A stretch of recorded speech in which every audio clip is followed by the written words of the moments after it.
recording. All right, so recap before session number 57. Guys, we've almost done 60 of these things. I was looking up a previous piece of information when we had started in Shadviran, and that was in October, early October. So we've been in Shadviran for a long time, so I hope you guys are enjoying it, goodness, between that and the mine and all that.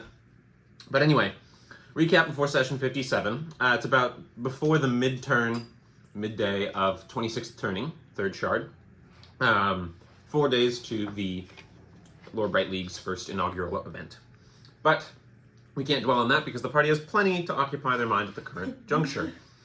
Last we left off, the group was confined with Vince, Three Knives, and Shadowcat in Vince's panic room after the attack at Dionysia's. After briefly conferring with Vint and one another, the party agreed to the revival of Niz, Shadowcat, to get information about why she did what she did, what the greater message and motives are here, and learning about why she specifically targeted the 3 mining rig survivors. Niz revealed that, unbeknownst to Vint, long before she had joined the Cove's Keys, she was a member of a gang called the Tiefling Triad, alongside 2 other Tieflings, Dima Darkstar and Tessa Tynes. The group initially opposed the Cove's Keys' rise to power before the Triad fell apart, and Niz ended up joining the Keys. This was all without Vint really knowing the backstory in that case. She went on to confess that she betrayed Vint because she loves Tessa Tynes, and who, along with Dima, ended up as part of the Bright Stars gang not too long ago. Tess is addicted to the nectar, and Big Bexo, the Bright Stars leader, has been using that along with, possibly with Dima, it's not quite clear, and manipulating both Niz's affections and Tess's addiction to get Niz to get information for the keys to the Bright Stars. And also, just in this case, set up a chance to eliminate the 3 survivors who could have provided testimony against the Gas Miners Guild about the behavior in the gas mining rig. Niz also mentioned that she wanted to be loyal to the Keys, and while she assisted in passing on information of the planning of the theft of the Lumen weapons from Estermel, some of which that information she got from a member of the Prismere, it seems, she also did help secure, as some of the members of the party saw directly, secure the 3 lumens from the Solnian Light Farms via the Patch Poles gang. In the end, after some discussion with the party, Vint sort of forgave Niz, understood her betrayal, but still killed her for the good of his organization, who he sees as family. With the Keys in a bit of disarray, the party decided to distance themselves, exit the scene, and not quite accept Vint's offer to be a more ingratiated part of the Cove's Key organization. They instead went to Cantifer to regroup, plan their next move. As the pressure of these plots are seeming to mount and come to a head, the party has been working through a variety of different approaches to this Shadviran Tangle, settling on at least a priority of visiting Gideon Grixxis Grimwald at Guildhouse 5, the Gas Miners Guild, to report back, possibly gain a reward, see if that he might be a new source of testimony against the Gas Mining Guild. The group also has considered possibly paying a visit to the Prismere and Castoria, via the Lord Bright program for Prismere and to Castoria, to glean further information about the other members of the 8 seats in particular, learn who they might beseech and get as political allies during this time to maybe work against Dr. von Mascha and his sort of cronies and political allies. Amidst all this chaos, the party has also resolved to attempt to contact Agent Ham in whatever way they can to potentially use his anger over abandonment by the Cove's Key at the mine to serve as sort of mutual enemy number 1, take down the nefarious activities of Dr. von Mosch and elements of the agency, mining guild, public health agency, etc. So we return as the party is splitting to visit Guildhouse 5 with some members, while others remain with Cantifer to oversee Dangley, the toymaker's repairs of Cantifer, conducting some further research of their own, especially after the breakthrough with treating and learning some more about the chill bloom and how it might be able to be used to treat the lung damage, learn more about the nectar dosing that the party members also suffered in these latest challenges. So, I did send out, I hope everyone got a chance to look at it, but I did send out a list of like meeting note kind of bullet points and talking points that's in the Discord if anyone needs to pull it up while it should be under the Discord general. If anyone needs to look at that. For those who weren't able to make it or who want to just see what the general consensus was. But for now, that's where we pick up. So we've got, let me just clarify who is going where. Who's staying behind and who's going to go visit Gideon at the guild house, etc. I believe the plan was Tennille and the ladies going to the guild house with everyone else staying behind. Though, of course, Nate wasn't here to voice what he wanted to do with Nocturne. I'm good with that. Okay, you're going to stay behind? Yeah, I'll stay behind with the repairs. Okay. So I'm assuming whoever's going also has the Lore Bright Stone, just in case the party wants to stop off at the Lore Bright League. In addition, is there anything that you guys want to do before you depart? Anything you guys want to say or do with each other? Clarify. Take it away, team. I'm going to let you guys kind of lead this.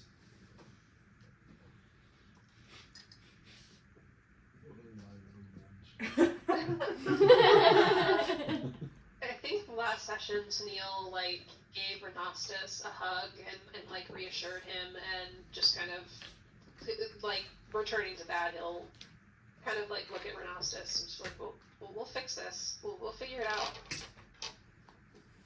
I hope so. Kind of look at Slate and Abrax you got it, me boys. Great. Slate just looks. Oh my gosh! Slate just looks at you and just goes, right. And he heads up back to the forge room, Renastus' room, so that he can begin repairs on his armor. Brandon's not here, but he had voiced that as one of the things he wanted to do. So I'm going to get him started on that. Did you say Brandon is joining in, or he's not going to be able to? He should be. Okay. He should be joining us later, though. So I'm just going to get it started, and that's what I have him doing, and we'll just come back to him when he's back. Sounds good. Okay, so those of you who are going, we'll get to you guys in just a second, but think about what you want to do. Those of you who are staying, let's get rolls and checks about what you guys are wanting to do. What's the focus here? What are you guys wanting to do? What is your attempt? Or what are you wanting to focus on during this timeline? Anything at all. So, Nocturne, why don't we start with you? What were you wanting to do during this time while they're investigating these other things? So this whole idea of a living vehicle, essentially, that we're in, pretty wild to me. Yep. So I wanted to hang out with the toy maker and kind of see if I could, from the repairs, just kind of be like that annoying, just sitting next to them, asking a lot of questions, seeing what I can learn about the character. Okay, so he's brought some help with him, but Dingley himself is a rather unusual looking individual, is missing their body on the lower half. So just upper half, but very built, maybe dwarf, very old dwarf or old Goliath. I'm sorry? Do they have anything there? Yeah, I'll get to that. Okay. He seems to have some kind of custom-made wheelchair that has both wheels and spider-like legs that can raise and lower. It also appears that he has some kind of habit of occasionally lifting a little section of his wheelchair armrest, and there's a cuckoo clock in there that he just likes to occasionally be like woohoo. So he seems to be doing that. He also seems to have some unusual quality to his voice. Occasionally he'll sort of we will be beginning the repairs, and let me show you what I can do with it. He's got this kind of modulating, kind of oscillating different tonality to his voice. And he seems to creak a lot as he's moving. Go ahead and make I'll let you decide what's going to be best for you here. Insight or perception check. And are you trying to get an understanding of how the repairs are being done, to mirror them or learn them? Are you trying to understand what he's about, or how the structure works? Are you trying to understand about Dingley and his technique? What are you trying to focus on I want to see kind of what he's doing to do repairs, so that way, if we're not in this situation, if we're out on the road and something happens, then maybe I can step in and help work on those repairs myself. Okay. For that, I'm going to go with 2 rolls here. First is a general insight insight or perception about Dangley. Okay. Oh, not bad. That's going to be... Oh, gosh. A number? 21. 21, very nice. So I'll contextualize, and then also moving on with that, as you're going along, go ahead and give a general either history, arcana, or a straight-up intelligence check. If it doesn't matter. Are they all in intelligence? Yeah. I believe so, yeah. Nice, does not matter. 18. 18, very good rolls. We'll get to some of that follow-up in a second while I address some of the other players, but what you're noticing is you've never seen an individual who is so capable, despite his what seems like severely advanced age. He seems oddly forgetful, like he forgets where he puts it. He's like, oh, there's a tool. And he kind of like, that kind of situation. Quite, and his spatial memory seems a little jagged. To you, but you were on the koi ship with Kendo and Chikuna. You saw them occasionally making this, particularly Kendo, the woodsmith, the woodworker, work on the ship's integrity and occasionally make repairs with some of the crew and stuff like that. This guy seems to be, in terms of raw skill, better perhaps, but doesn't seem to have as much magic. But you realize that the lumber he's got is like pre-treated somehow. It seems like initially he's got some scraps and things like that, but he did sneak some lumber underneath all of the scraps. He came with a bunch of scraps and kind of said it's going to be a slapdash repair, but it turns out he's got some lumber underneath, and it seems pre-treated in an unusual way to you. The staccato movement and shifting and stuff like that seems to be emanating from him, not his chair, which is also something you clock to. As far as the actual repairs and stuff, this kind of finite technical work definitely requires certain skill. And so it's not, unless you had skill with the right tools, you might not be able to lend too much of a hand. But you do notice that he seems to be just as much attempting to work with the design and work with Cantifer, the spirit, as he does build the materials and stuff like that. So he's clearly no stranger to working with unusual craft, including maybe semi-sentient ones, and unusual materials and things like that. So that's kind of what you're getting so far. All right, Renostis and Navarax, as you guys are staying behind as well, what are you guys working on? What are you guys investigating or looking into? We'll start with Navarax here. Start with Renostis. Okay, we'll start with Renostis here. Navarax is still polishing the scales. I have, in my notes, I don't think I looked at the syringe with pink gold liquid that I had. I don't think I looked at that last session. I don't have it in my notes here. So I assume that's nectar. Yeah, if you want to analyze that, you absolutely can. Where did you recover this particular syringe? This was from when we fought with the people that ambushed us in the valleys outside of Shadviran. Okay. Was this the same type of syringe that I have that they had a syringe with some bluish liquid that they injected into their legs. Not that one. In addition to this. In addition to this, yeah. Okay. Yep. Just making sure. To be loaded into a pink gold liquid. Yep. Just making sure I got the right one. Okay. You can go ahead and make either check with intelligence check with alchemist supplies, or else you can make a medicine check to try and discern what's going on there. Definitely alchemist supplies. So that is not excellent. That is a 16. 16's not bad. Yeah, it seems consistent with nectar as far as you can tell. From what you've seen it quite a few times at this stage, and so yeah, it seems like a high concentration dose, though. It doesn't seem like this is. It seems a little sharper than what you've seen before. As far as the rest, the readiness at which it was available makes you a little concerned. Especially if the brute force that the Bright Stars have kind of shown themselves to wield. You assume that the intent here is to forcibly inject someone to make them have cravings, withdrawals, put them out of action, and also get them addicted. So, all around great people. Mm-hmm. All right, Navarex, while that's happening, do you have something for me? Well, my plan was to follow Slate into the smithy and help him repair his armor.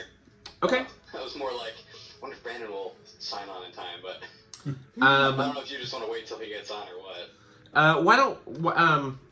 what I will do is I will roll for him, and then you can make either his roll have advantage, or you can assist with a roll of your own. Excuse me. I'll assist. Okay, so separate roll? Yep. Okay, so if you're proficient with Smith's tools, this is going to be a strength check with Smith's tools. If you are not, then it is going to be either a raw strength or raw intelligence check. Yep, and I am proficient, and that is a 24. Great. I also rolled well for Slate for a 25. Ooh. So together the two of you are easily able to identify and quite quickly repair his armor. It also doesn't take as much of the additional metal and stuff, and it looks pretty good for using extra scrap material that Onwin had around and that you guys collected from the gas mining golem, the gas golems.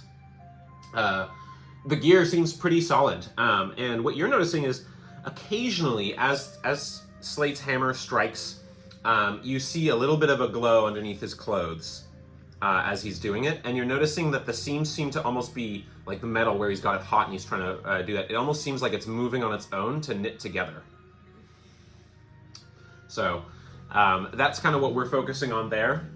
If there's something else you'd like to do as a follow-up, you are actually able to lend some assistance, particularly with maybe stoking the forge, maybe using your breath to cool it in a really unique way.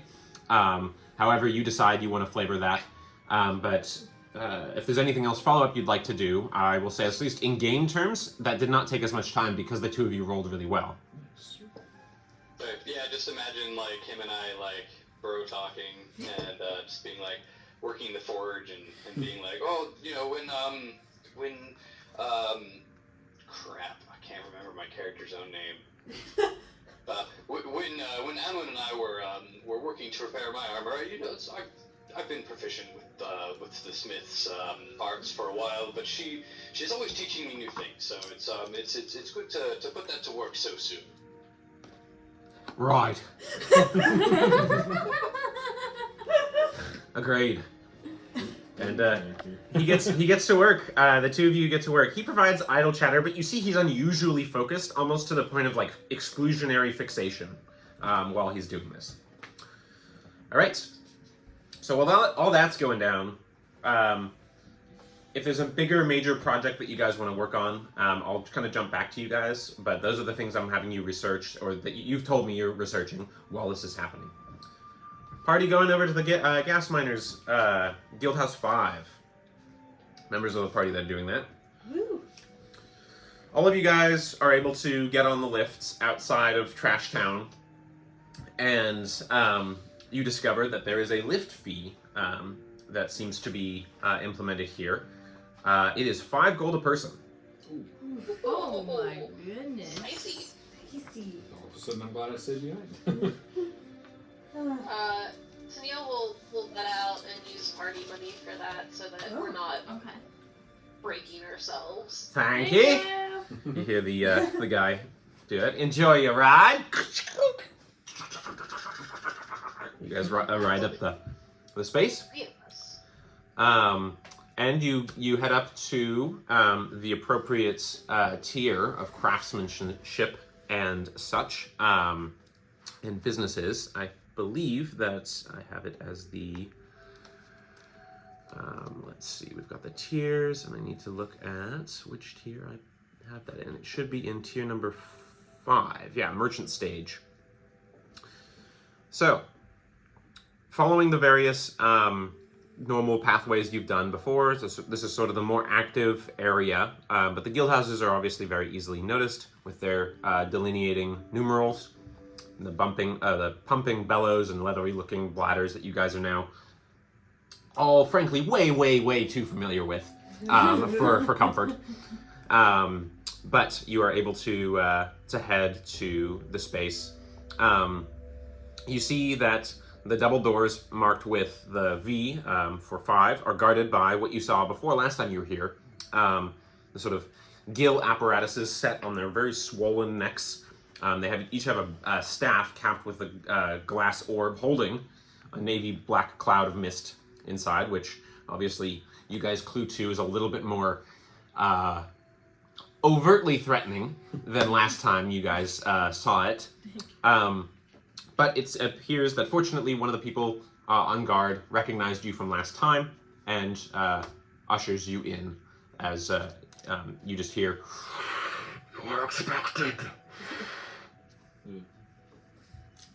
Inside, you see what you saw before, the sort of very vaulted ceiling type area, the grainy blue-green light of various what seem to be the modified lanterns, like what you came across before.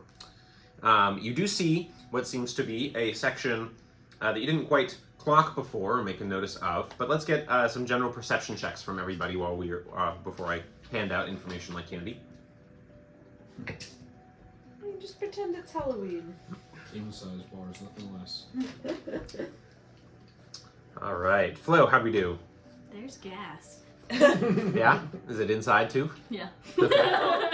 How do we do on your roll? Not one. Nat 1. Well, you have lucky, don't you? So you get the inspiration from Yeah, that. I got inspirations. Okay. There we go. 18. And to Neil. 26. 26. All right. Nice. Good Excuse me.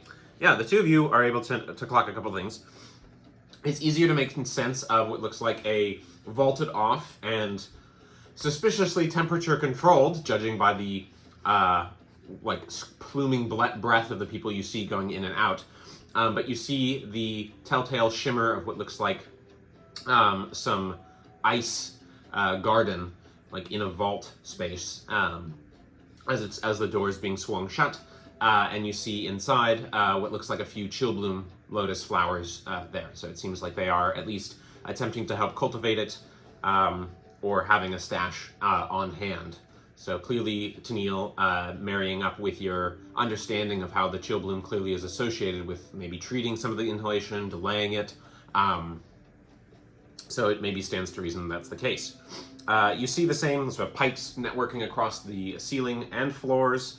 They are housing for the guild members and hired hands on the second floor. You see the same space that the Stouton expedition was last time when you first met them. That room is closed at the moment, but it is obviously still there. It's not like they excavated the room. The first floor otherwise seems to be like a medical area for some of the Gilset workers. You see, and quickly turn your eyes away from someone who seems to be having an apparatus applied for the first time. But otherwise, you do see that the stairs of the scaffolding lead up to that glass room. Right now, there's curtains drawn all around it, which was Gideon's housemaster sort of office, as it were, and quarters when you last encountered him. So that is what you guys are seeing. What are you guys doing? Do we want to head towards try to find the Stouton expedition or head straight to GGG? I don't know, I kind of want to check in with Anwen and Saeed and Hush and just get a pulse for what's going, like how things are going, if that makes sense to both of you. That sounds good to me. We could ask Hush about if we want to consider making copies of any, like, the basic stuff, just in case somebody wants to keep it or destroy it, or... Yeah. I don't know if that's something we want to do, but she is good at that. Yeah. Should we go? And I'll kind of like gesture with my head towards the room where we found them before go knock and see if they're in there. Yeah. Sounds good. Okay, so you head up, give a rap-a-tap-tap at the door, which is metal, so it really rings. And you hear from within, "Who is it?" Do we recognize the voice? Yeah, it sounds somewhat familiar. It sounds like Saeed's voice. Okay. Okay. Okay. Bewildered, here to see the Stonearm expedition. Very well. And you hear like a pressure valve being released, and then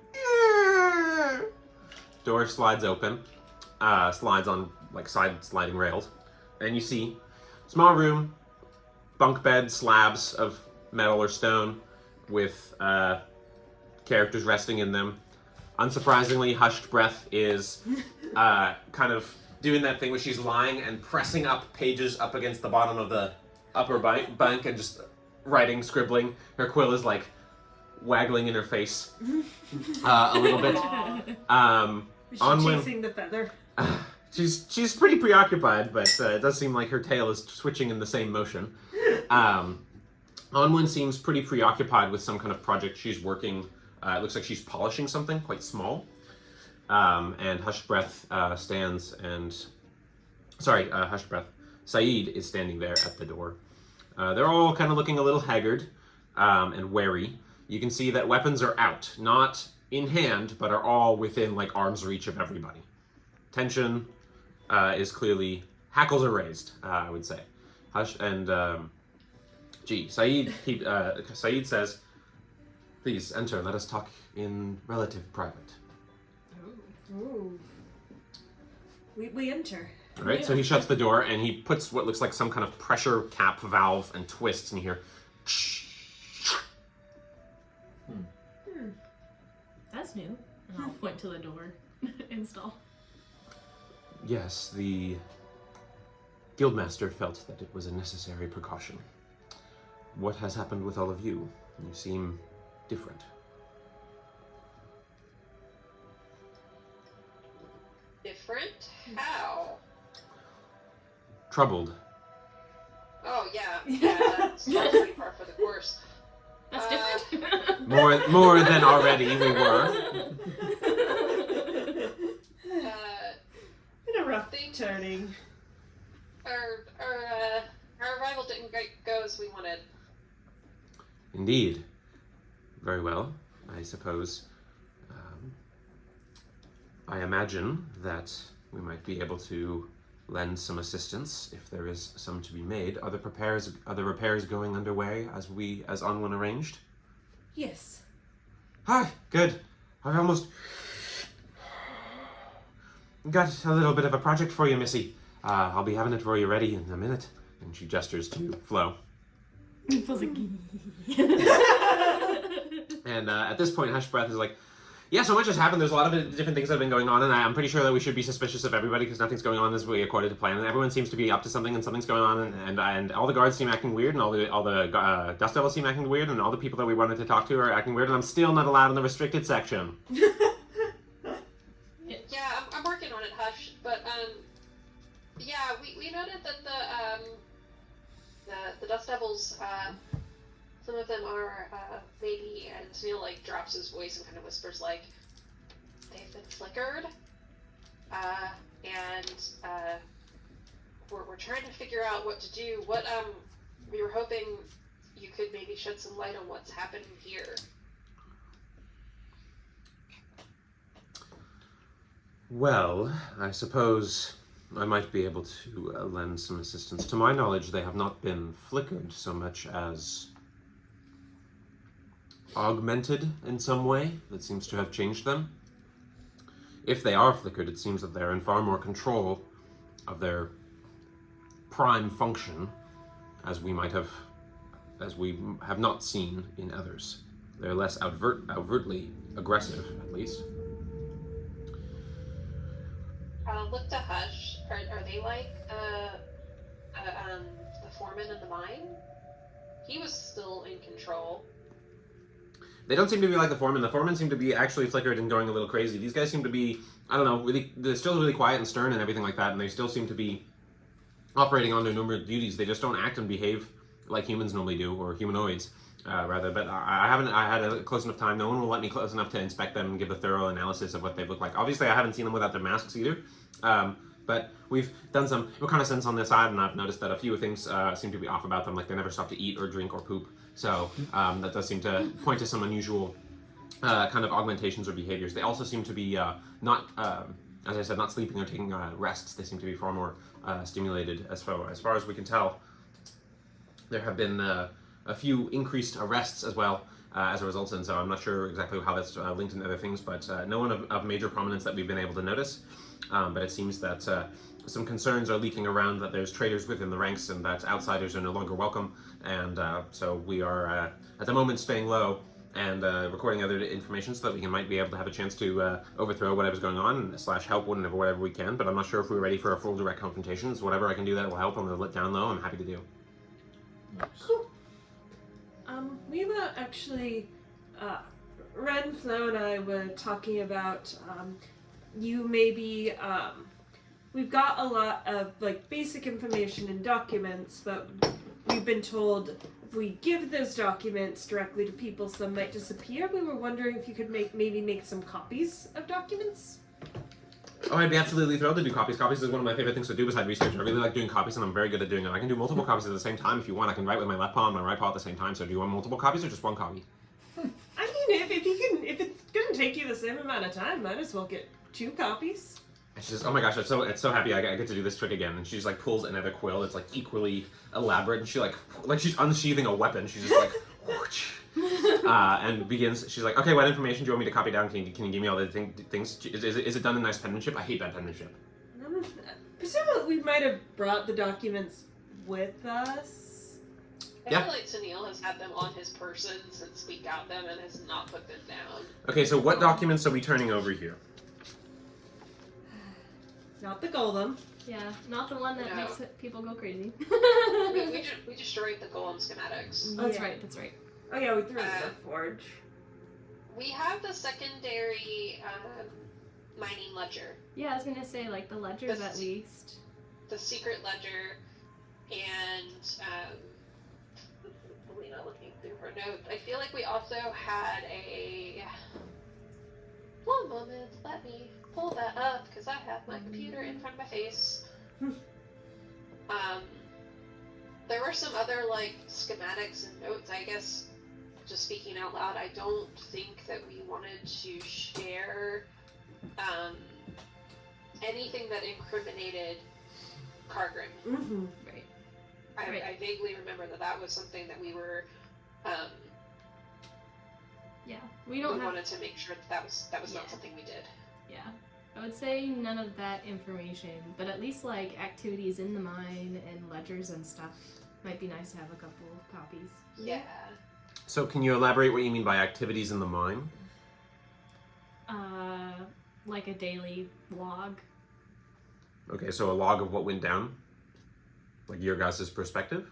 Oh, I'm not following. I thought we had, like, a... We have ledgers. which we Ledgers. have. We have the secondary mine ledger, which isn't an activity of our account. It's the Yeah. shipping records for the Yeah, secondary. That's what I've got the second ledger. I was seeing. In addition to that, is there anything else? Whether it's technological things, whether it's observations from your guys' accounting, anything else that you guys might have written down or have recorded or did obtain, anything else that you want copied at this time? We also have notes and schematics about the gas spore fungus, the black pudding, the trolls, so those experiments. Yeah. Yeah. I Okay. think that's worth getting a second copy of, because that was not directly incriminating Cargrim. That was pre-Cargrim's arrival. Yeah. So the ledger, those notes, let's see. Okay. I think those are the 2 things that we could probably safely get copied without causing too many problems. Yeah. Got it. Yeah. She's on it.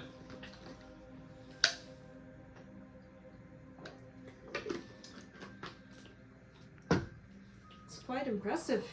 So she leaps to the project with a will and is constantly doing the 2 copy situation. She has 2 like pristine new notebooks that she slaps down and begins to copying them.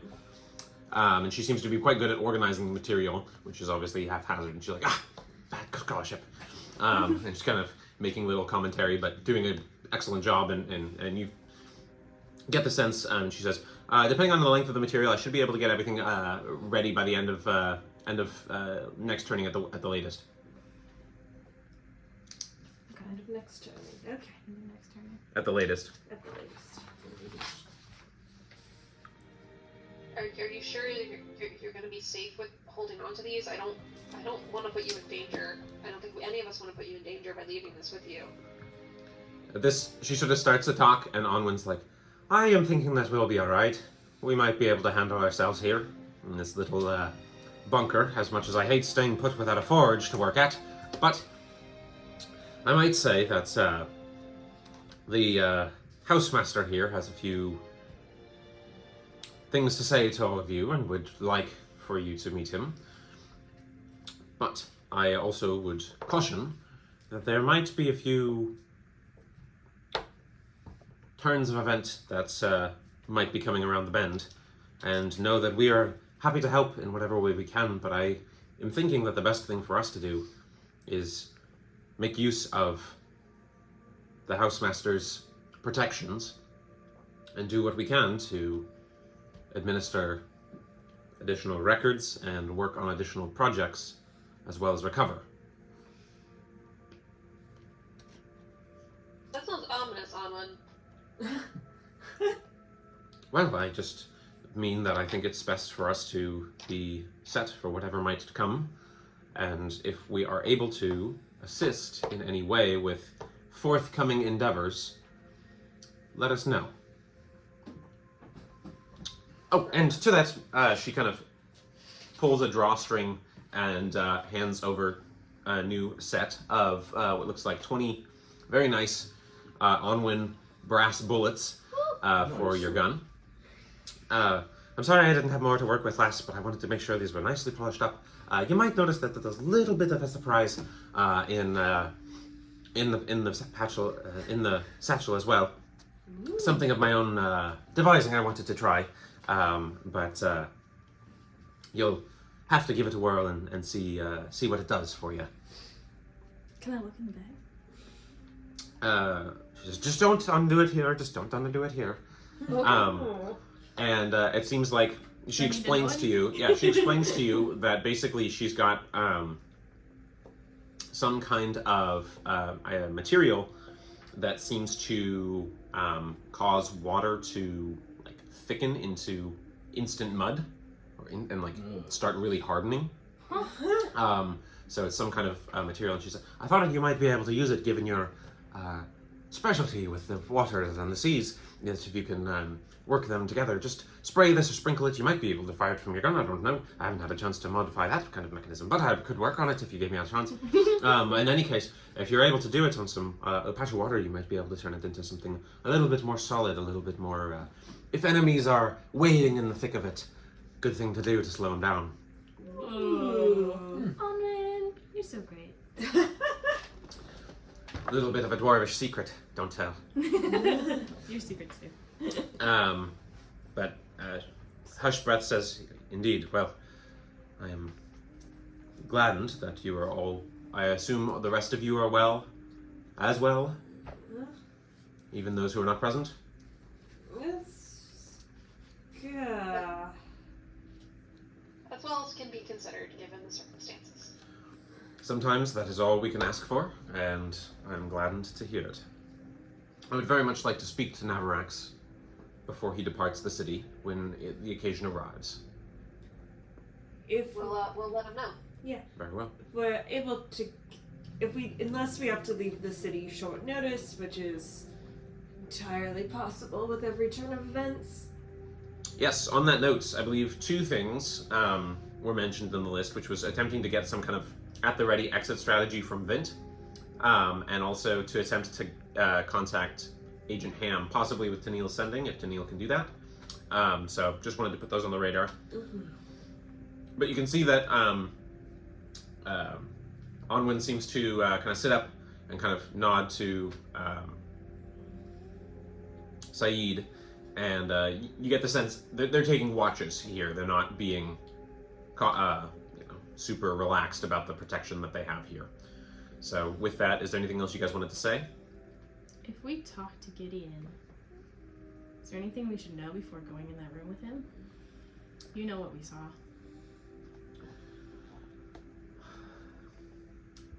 I imagine that you are aware that he wanted us, in the mine.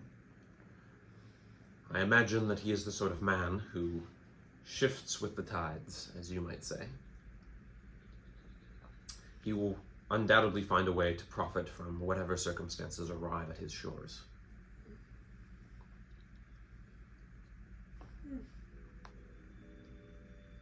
Perhaps you might be able to turn this to your advantage, but I would caution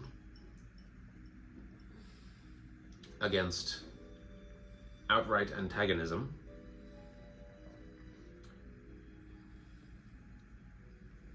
For we never know what friends or enemies may the next day bring. Next turning. I mean, theoretically, kind of is and kind of isn't anyone's fault necessarily that things became flickered. I mean, it is. But I would caution entering with your hands held outstretched. okay. We will make sure to send some sort of message once hush is complete with your copying. Alrighty. So you guys exit? Yes. Alrighty. So, back at the at Cantifer. Anything further from those of you who are there? Anything further you wanted to do? You're still sticking on the trying to learn, trying to train situation, or have you peeled off to do something else? What kind of area? Where's Cantifer parked right now? Parked down in the first main entrance gate area inside courtyard area, which is not built up like a normal inside. It's more like a travel nexus, right? You either go to the trash town chain link fence gates and get let through there to do whatever you need to do there. You either typically go to one of the lifts to get lifted up. There is port side, water side stuff, where ships actually get put onto these specialized lifts and then get lifted up. So they store their boats in the city's tiers. I think it's first and second tier where they're mostly stored. But for the most part, you are parked not too far from the sort of boat lift type situation. So occasionally you do see what looks like a boat lift. It's sort of where, if you imagine, like city gate, open entrance, courtyard with lifts, kind of divided and encircled off is the section of Trash Town, the chainmail gates. Then there's the water, which is toward the southern end of the city, where ships would normally be lifted. None are being lifted at the moment. The lifts stand empty, but they're massive. You guys are parked not too far from there, and it's in a space where a decent number of individuals, normally more individuals, lately it seems quite thinned, of merchants wanting to get approval to sell up in the tiers of merchant class and stuff like that. There is a small amount of trading that happens with these merchants down here, but it's mostly within each other or other people coming and going who aren't allowed up in the city's tiers. That's kind of, you're a little bit off to the side from that, underneath East Arch's side of things, as sort of a close area to Vince's area of control in Upside Town. Okay. I wanted to kind of take a look around and see if I noticed anything weird from the Dust Devils. Are there any of them afoot? More or less. I'm not looking for anything in particular. Just okay. Perception check. Perception, just looking at the surroundings. Sure. Perception check away. That is going by 19. 19. Quite good. Rolling well. Quality. Yeah, there are definitely dust devils around. Some of them seem to be more animated than others, doing drills and stuff like that in the courtyard, which is not too usual. Not that you would know a ton about that. There are fewer orderlies, the guys with pointy hats, the sort of normal general police force / priests of Ord. There are fewer of them and more Dusk Devils in the down below. That's kind of what you're mostly noticing. Okay. There does seem to be a couple units of them perhaps squads of them. They usually travel in groups of 10, or groups of 10. And there seems to be somewhat of a standoff between some of them who are closer to the western side of the city. And then the other ones who are more animated seem to be away from those group. So, just to clarify, the people, or the Dust Devils that are towards the western end of the city are the ones that are acting more differently. Yeah. The ones, okay. Cool. That's all. You get the sense that the ones doing the drills are doing it for the other side's benefit. Interesting. Wait, are they drilling the ones on the other side? Or They're drilling with each other, Okay. just almost like show off to the other side. Got it. Okay. Like, we're ready. Yep. That kind of stuff. Okay. Got it. While that's happening, Renostus, anything further? Want to delve deeper into the syringe, or delve deeper into other research the Chillbloom stuff? What are you on to? I think I'm gonna look into more of the Chillbloom elixir and spend more time again trying to reverse engineer or figure out like if I were to try like what the principal components of the elixir that I have is. Okay, yeah. Go ahead and give us a roll on the old alchemist's supplies intelligence check type deal. Oh my goodness, not great, but I get to add a bunch of stuff. So let's see. Do you have inspiration? Do you have a reroll? Yeah. Do you have a reroll? Do you have a reroll or anything you can use? No, I don't think so. Okay. So that is 14. 14. Okay. Not terrible. The way I'll say this is, it just takes you a while. So this is what Renostus is going to be on to for a little while. Yeah. There is one liquid component that you don't quite place here. One seems to be a strong alcohol in the fermentation vat fluid. Is that what you're talking about? The stuff that was there? Mm-hmm. Yeah, so obviously a strong alcohol. It seems like it's fermented chillbloom leaf as well as the like lotus blossom itself. And you get the sense immediately of like, I wonder if this could be applied to some tea or some other kind of like material. Like I said, there's one liquid that you don't quite place, rather viscous. But as far as you can tell, the fermented stuff is is designed to rapidly stimulate cell regeneration and serve as a powerful anesthetic. As far as side effects go, there is a severe crash effect with the subject's heart rate dropping dangerously low, causing headaches, nausea, and languor when the effects wear off. So that's kind of what you're getting there from that. On a follow-up roll, I'll go ahead and say, repeat the roll for me. Do a follow-up roll. This is for applications with what you know so far on other senses. That is 25. Nice. Okay, very nice. Yeah. So this is more, you know, you're not a distillery kind of individual. You're more along the sides of krill cakes and tea. And so running some other side experiments, you get the sense that this could potentially be done as a salve or a soaking bath if it wasn't fermented. So some kind of liquid version or soaking with the tea and stuff like that. You'd want to run some further experiments about, you know, you've seen it in cold environments before, so you're not sure how it would deal with like a hot bath or a hot cup of tea versus cold, like stewing for a bath. But you get the sense that that version of it would be more along the lines of leaching out toxins. Rather than activating cell regeneration, it seems to stimulate a sort of purging effect, not in a vomiting or bowel movement kind of way, but actually actually drawing it out in the same principle that a cold material will leach heat, like if you run your burnt hand over under cold water. Similar principle, but it seems to be able to do it with not only, it seems like it might be very effective to treat burns, but also to treat ailments of other nature. So that's kind of what you're getting as far as that goes. Gotcha. Navarex, what are you up to as follow-up after you've helped with the forging and whatnot? Not sure there's much else I would do right now. The guy's outside working on the wagon, right? Yep. Along with a couple helpers, yep. Okay. Yeah, I guess I'm debating, like, should I be on watch or...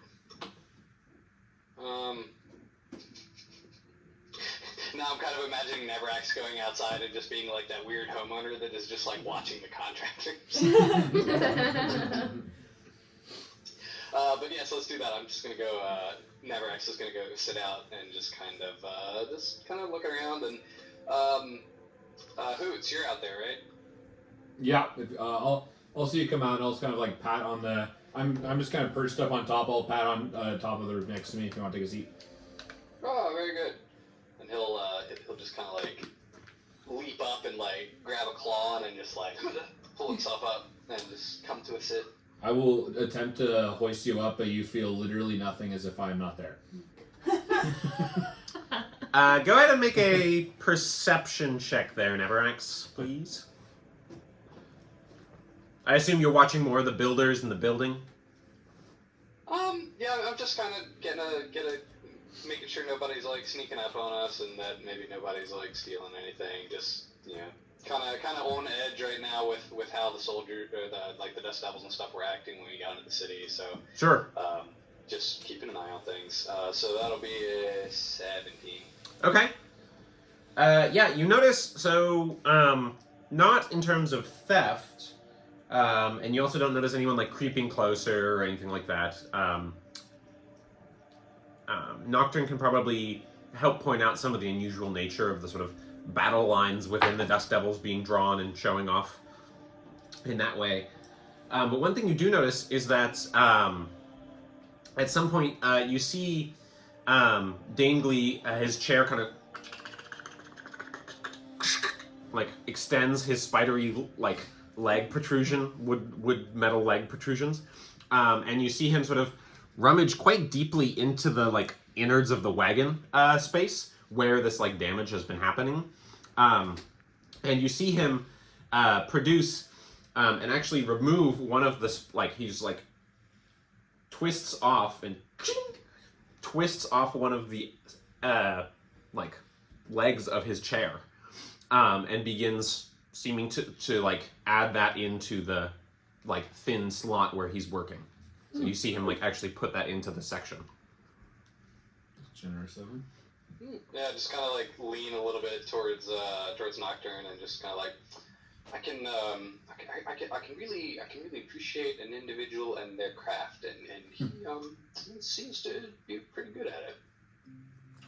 He certainly seems to know his way around a magical talking wagon, doesn't he? Yeah, I can't imagine that skill set is particularly wide ranging. I think you'd be surprised. I have not met many Vianthans in my life. So, yeah, you see him do that. When he pulls away, he also is missing his left arm. Oh, jeez. Talk about blood, sweat, and tears, man. Not bleeding. Seen some shit. No, missing limbs. Not bleeding, but is missing a limb, as far as you can tell. Like he was wearing like a sort of like t-shirt length kind of vest type situation on the arm, and so that's just flopped. The cloth has flopped, obviously, and his arm right around the shoulder joint socket is missing. Well, I wonder how much Almond paid for this. Must have cost her an arm and a leg. What? What? Ha! Ha! Everyone take 10 psychic damage. So you guys continue your research, your observations. You feel relatively safe. One of the other things you notice about the Dust Devils is at least there's a small portion of them that seem not quite close, but seem to be watching the space of any interluders who would come your way. Nice, okay. So, we're bouncing back to the group in Guildhouse 5. You guys have exited from meeting with the Sauron expedition there in Guildhouse 5 in their little private room. What are you guys doing now? Up to GGG? Question mark? Tneel's gonna like look at the ladies and just kind of raise his eyebrows and like, let's do it. But his head is on a swivel now. Like the paranoia is kicking in. Yeah. Mm-hmm. Flo's reminding herself where all her things are and her gun and her swords and her becoming very aware. Okay. Even like a slap. Yeah. Yeah, I'll kind of contextualize with your earlier perception rolls. Curtains are still drawn inside and stuff like that, but in the interim, it seems like a couple guards have been posted outside of Gideon's doorway at the top of the stairs. They were not there before. They were not there before. Can I talk to them? Sure, you go up, same kind of deal. They seem to be gas mining members with the like staff and the glass orb with the gas inside at the end of it. You are expected. Yeah, Gideon, we have some information for Gideon that he requested. Yes. Is he currently busy or is he available? You may proceed. All right. Not ominous at all. So, slide the glass door. Go in. Slides behind you. Inside, you see the rather lavish office with the nicely carved wooden desk here at the center of a place where there's not a lot of trees. Gideon sits behind it. The room seems to have a few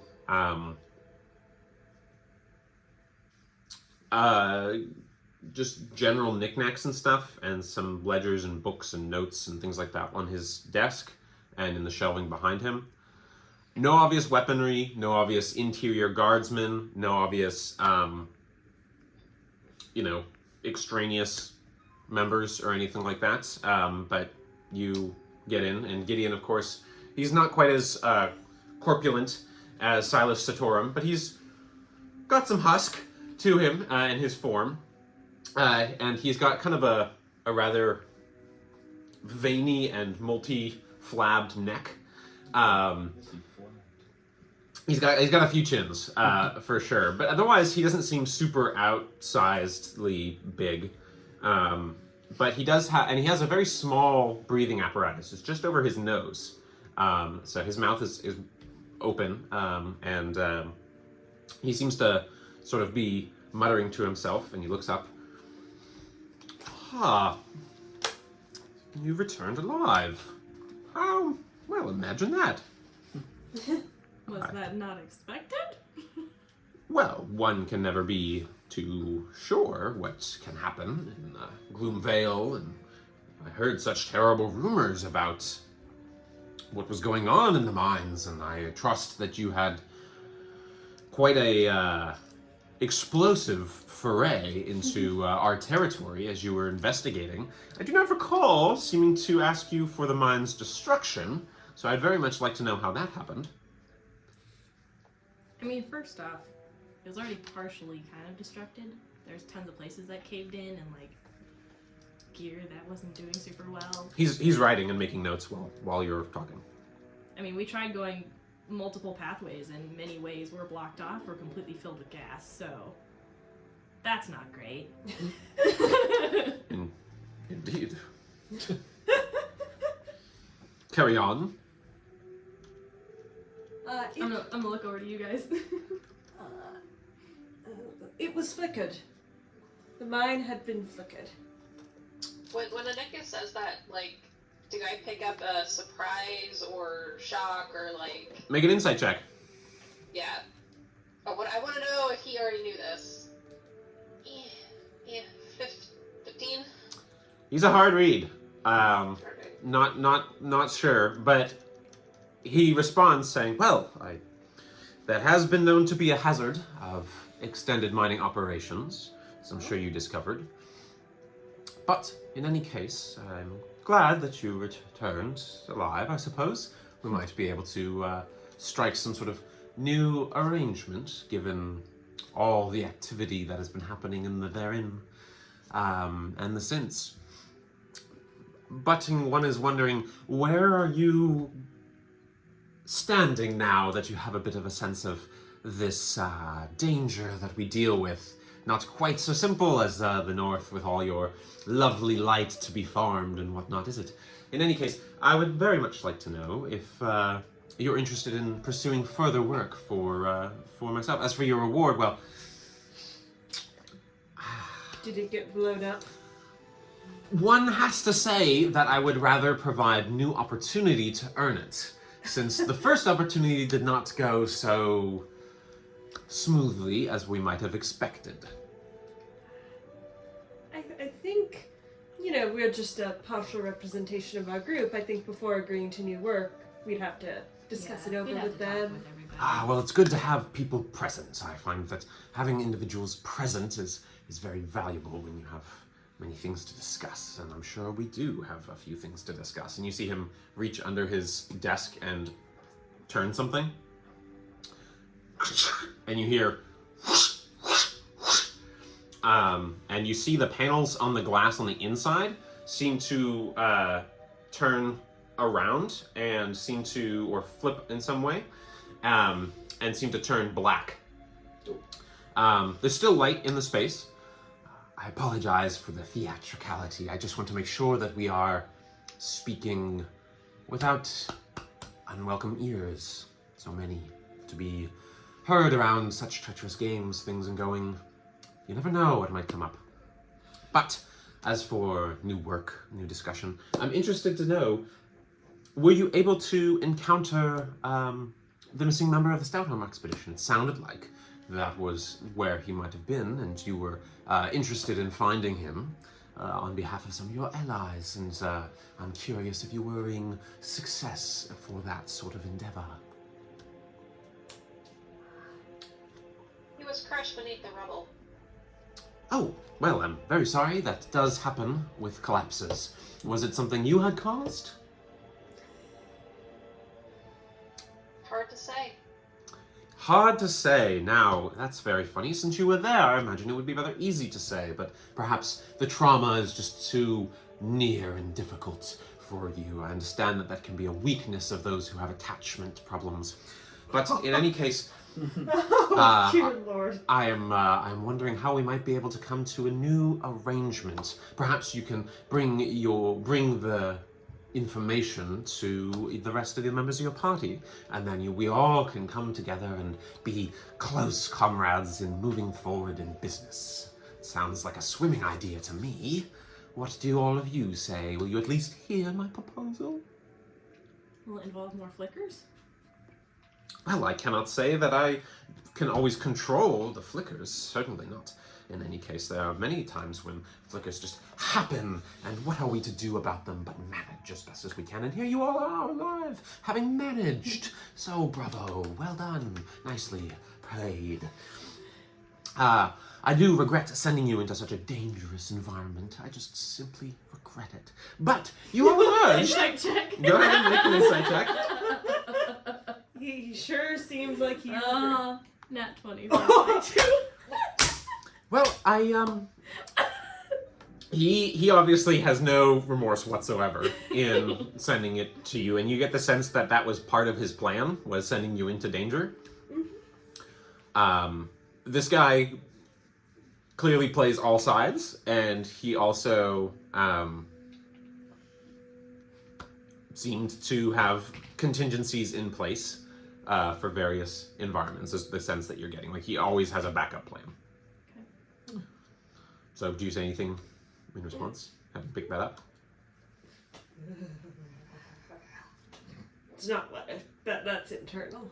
I'm gonna look over to you guys and be like, I'm gonna give you the look while he's looking someplace else. Yeah, I'm gonna wait until he looks like at a different direction and be like, no. yeah, I think you know how it is when you're with a group of people and you all want to do 7 different things. I think we're gonna have to consult the other members of the party. Maybe bring them here. Our schedule allows. Well, before you vacate the premise, I would very much like to say that I just want you to be aware of what stakes are to be had. I think a round of reintroduction isn't necessary, wouldn't you say? He kind of says to the room in general. And from a little,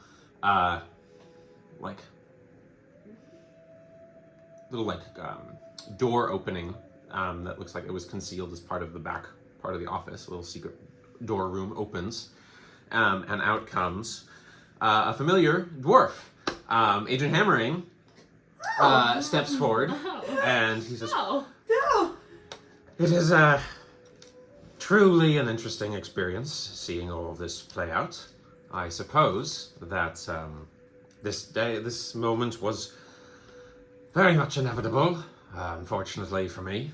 But I think we might be able to come to an agreement. You really ought to try and trust him. You trusted me, and that worked out so well, didn't it?" Well, I mean, to be fair, we didn't actually trust you. And to be fair, everything still worked out.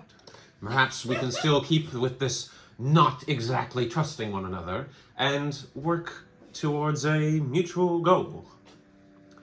Exactly what I was thinking. I was thinking perhaps a mutual goal is exactly why all of us are here in this room right now. What kind of goal did you have in mind? Oh, nothing major, just the overthrow of a few political organizations, or the restructuring of corporate positions, and the different various opportunities. You all survived, where I sent you into a deadly trap. It's water off a creature's back. You never know what comes along and what goes, and we all must adapt. That's part of what makes us Shadviran, what makes us so alive down here. I like this guy. Cool. So we clean up a mess, make it out, come back here to find nothing in return. Except I you wouldn't want say more that. work. I wouldn't say that. Then what's in it for us? What's in it for you? Vindication, of course. Right now, even as we speak, there are many members of numerous government organizations that are plotting your impaling on a spear of stacked evidence. You see, you were the only ones who returned from the mine after it collapsed, after government property necessary for creating the resources that we used to combat the North was thwarted by members who came from the North, who are said to even be on speaking terms with members of the Shining Hands organization. Now, at least to an outside, completely neutral observer, that would seem like a tell. One also might be able to say that these various individuals have additional leverage against all of you. You see, the Shaded Archon, bless his long life, has, one might say, unfortunate allegiances and agreements with the conditions around the nature of his lovely lady wife and his, her treatment under the doctor's tutelage generally makes him a rather sympathetic man to the doctor's requests, if you understand me. So with all of that taken together, it seems like without testimony, it would appear that your side of the story doesn't appear very robust. So I'm offering a different way out. A new opportunity, something bold, something violent, which I take from your expedition to my guild hall and to the gas mining rig itself, is something all of you might be pretty well suited to. Can we just call this whole thing water off the back of an octopus? Something like that. We might be able to arrange high positioning and reward. You see, I'm not afraid of offering a monetary advance, should you choose to help us. But Agent Hammering might be able to provide something a little bit more concrete about the details. I would never want to utter such a thing, lest I be interrogated by those questioners. I might not be able to, I will simply plug my ears and pretend that I'm listening to a tune. Agent Ham kind of looks over. Can you just tell it to us straight without any of that He's bullshit? really enjoying this, I think. He's worked at this for a long time and appears to have a good amount of opportunity for us to be able to take down the Public Health Agency, to purify the Children Agency, and to steer us clear of Von Mosch's control over the Archon. The wife is the key. Want us to kill his wife? Not in such a direct fashion, but my understanding is that she is treated directly in the Public Health Agency adjacent to Dr. Von Mosch's office, with access for the Archon. My plan is quite a simple one. We might be able to invade a few connections of mine, and you understand, I was not exactly built in the way of integrating with higher areas of the Public Health Agency, but I do know my way around at least a little bit, so I can provide some rough sketches and estimates. The idea is for us to slip in, get all of you there to handle any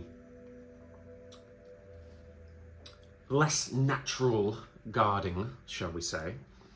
I will talk and slip our way through using stealth, subterfuge, and of course my quite natural charm, and we will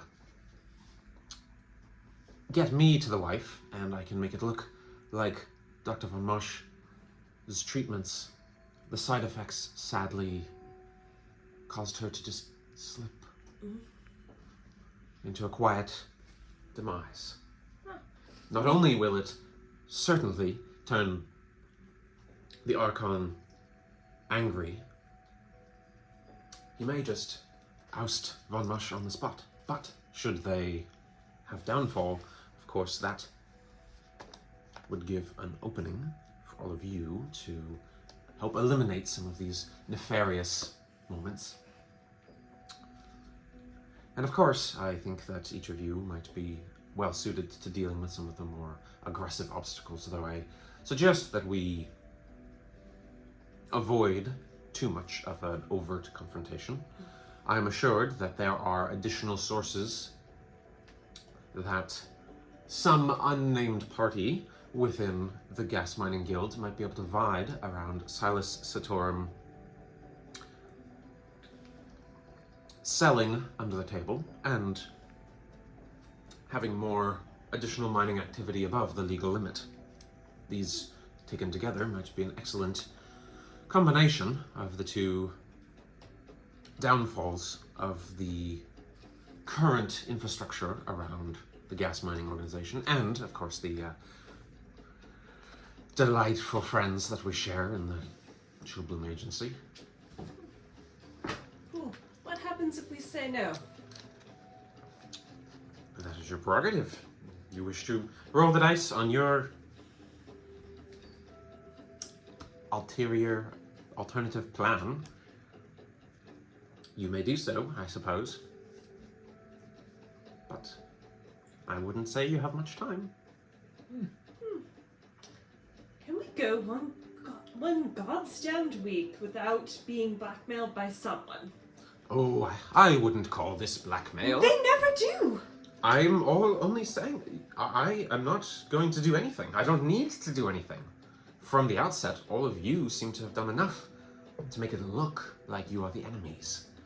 And these days, with the Archon's mistrust, enemies do have a habit of being executed. But confer with your friends. If you decide to take them up, go ahead and give them this. It's a very, very potent recipe for ground castor root. Very nice this time of year.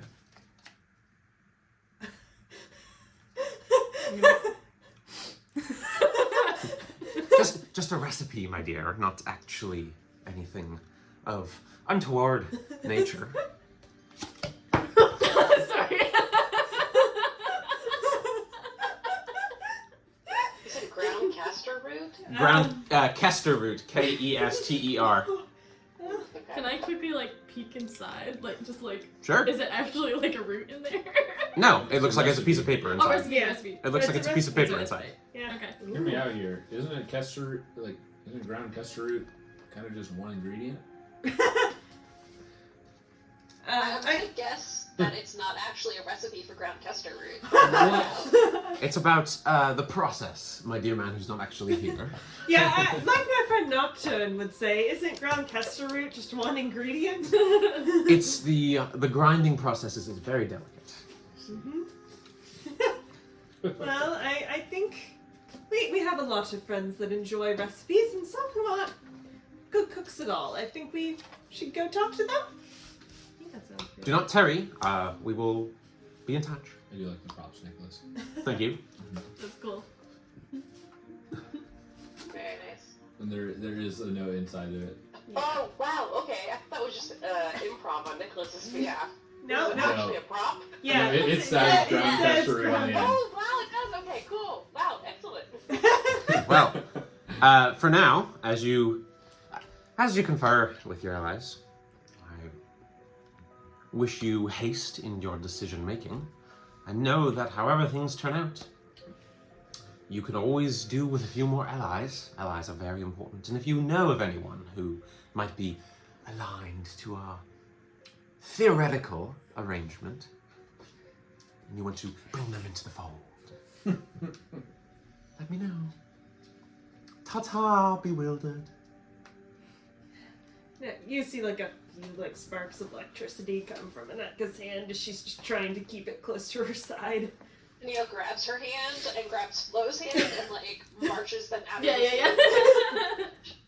All right. Partially for his own benefit too, of like, Yeah, oh dear God, I'm gonna stab somebody. yeah, yeah. Alrighty. So with that, we'll go ahead and take a break and come back in a little bit. Nicholas, at least I know if you play All right, video returning. games, what kind of a gamer you are. Just teabagging everyone. What a great note to return on. I already started the recording. Yep.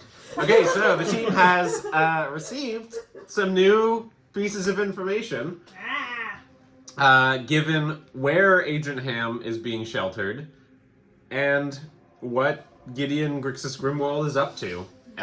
Sort of treachery within his own organization and working at the downfall of Public Health Agency. Obviously, Agent Ham is against them and is going with this plan, and provided a recipe for ground Kester root to the party to take back to the rest of the team. But anything, you just received this and exited, made your way out. What are you doing?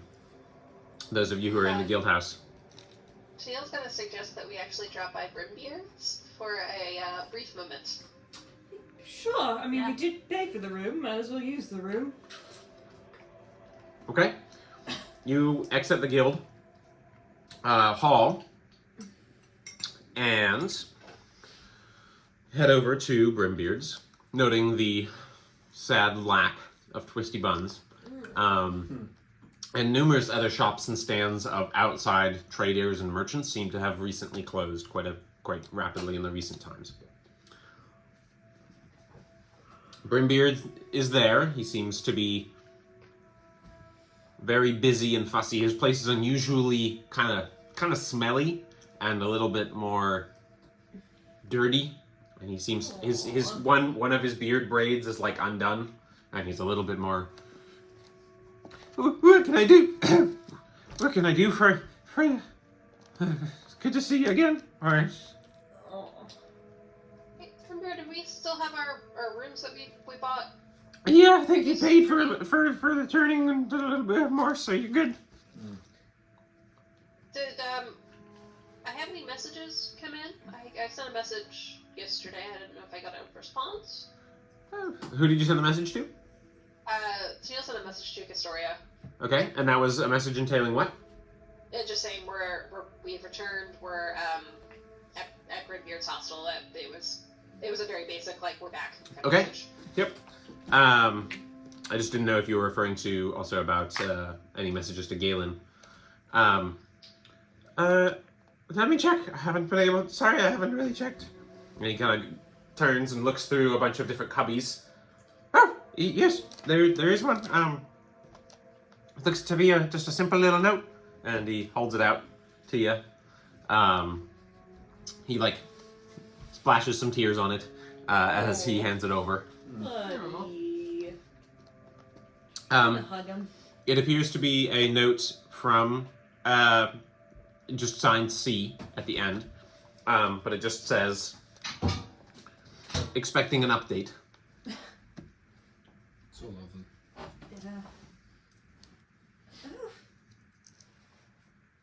Delightful. Thanks for Beard, and I'll toss him. I'll toss him. Oh God, how much money is reasonable for this sort of thing? Wait. We have some electrum floating around somewhere. I think we all have lots of Koskari money, but I don't think he wants that. No. I'll take it. I'll give him 10 of the electrum we took off of the people that ambushed us at the shrine. He takes it and he's just sort of slides it halfway towards him and then pushes it back. Money won't bring her back. We were gonna go on a date. Oh. Anka kind of reaches out. There. He produces a very big handkerchief and blows his nose. 2 rooms to look at our new cookbook.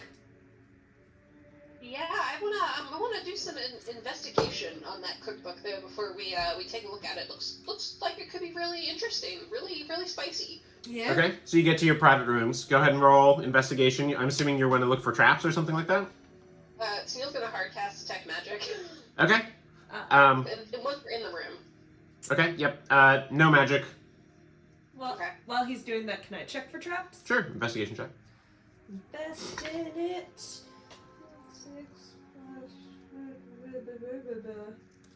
Indeed. 13. 13, as far as you can tell, it's not trapped. 3. Want to open a cookbook?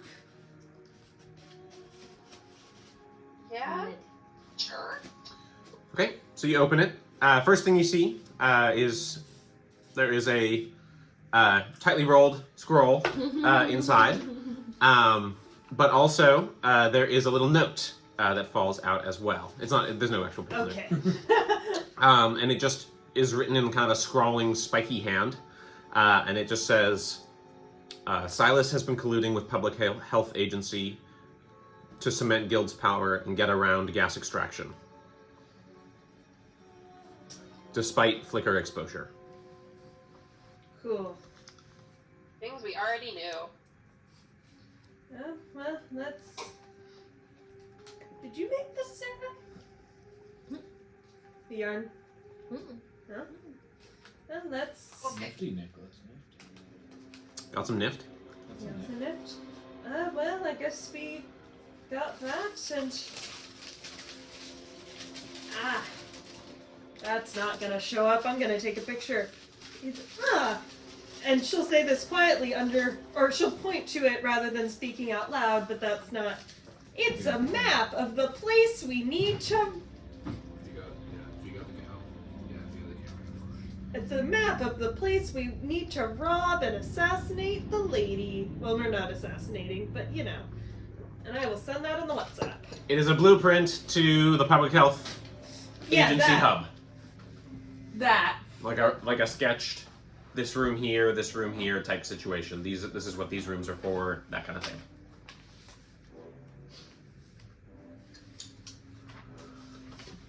So I'll hold up the note and say, Historia is still here and wants an update. Well, she probably won't try to blackmail us much. Do we want to get the rest of the party for that, or invite her over to our place, or you two could just hash it out?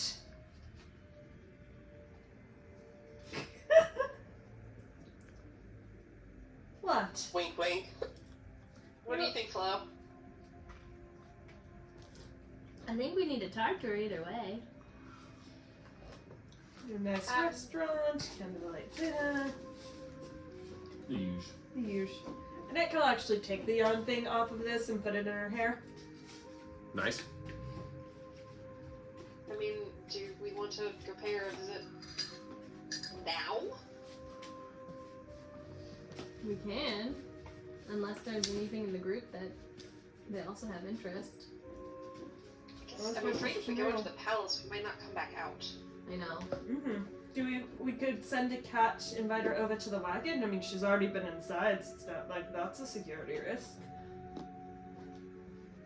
And we'd be able to talk freely. As freely as we want to. I mean, I feel more secure in Canterbury than I do in that giant place.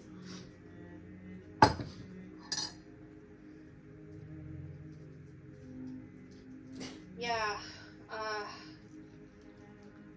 maybe we can send her a message back. After that, do we want to try to hit up the Prismere? I know that was one of our other ideas. I'm feeling a little nervous now. I don't know about you two, but yeah, this is going not as well as anticipated. Yes, maybe we go back to the rest of the party, let them know about our new recipe and whether or not we want to make it, and maybe we try to discuss and reformulate from there, and have Castoria meet us there.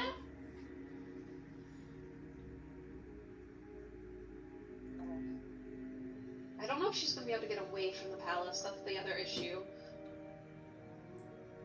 Try, or maybe we send her a message saying, if you can get away from the palace, can you come here?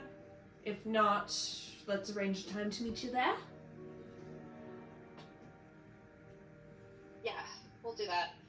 Okay, so you send another message via a Shadviran Yeah. asking Castoria to meet you guys back at Canterbury in a soon timeline.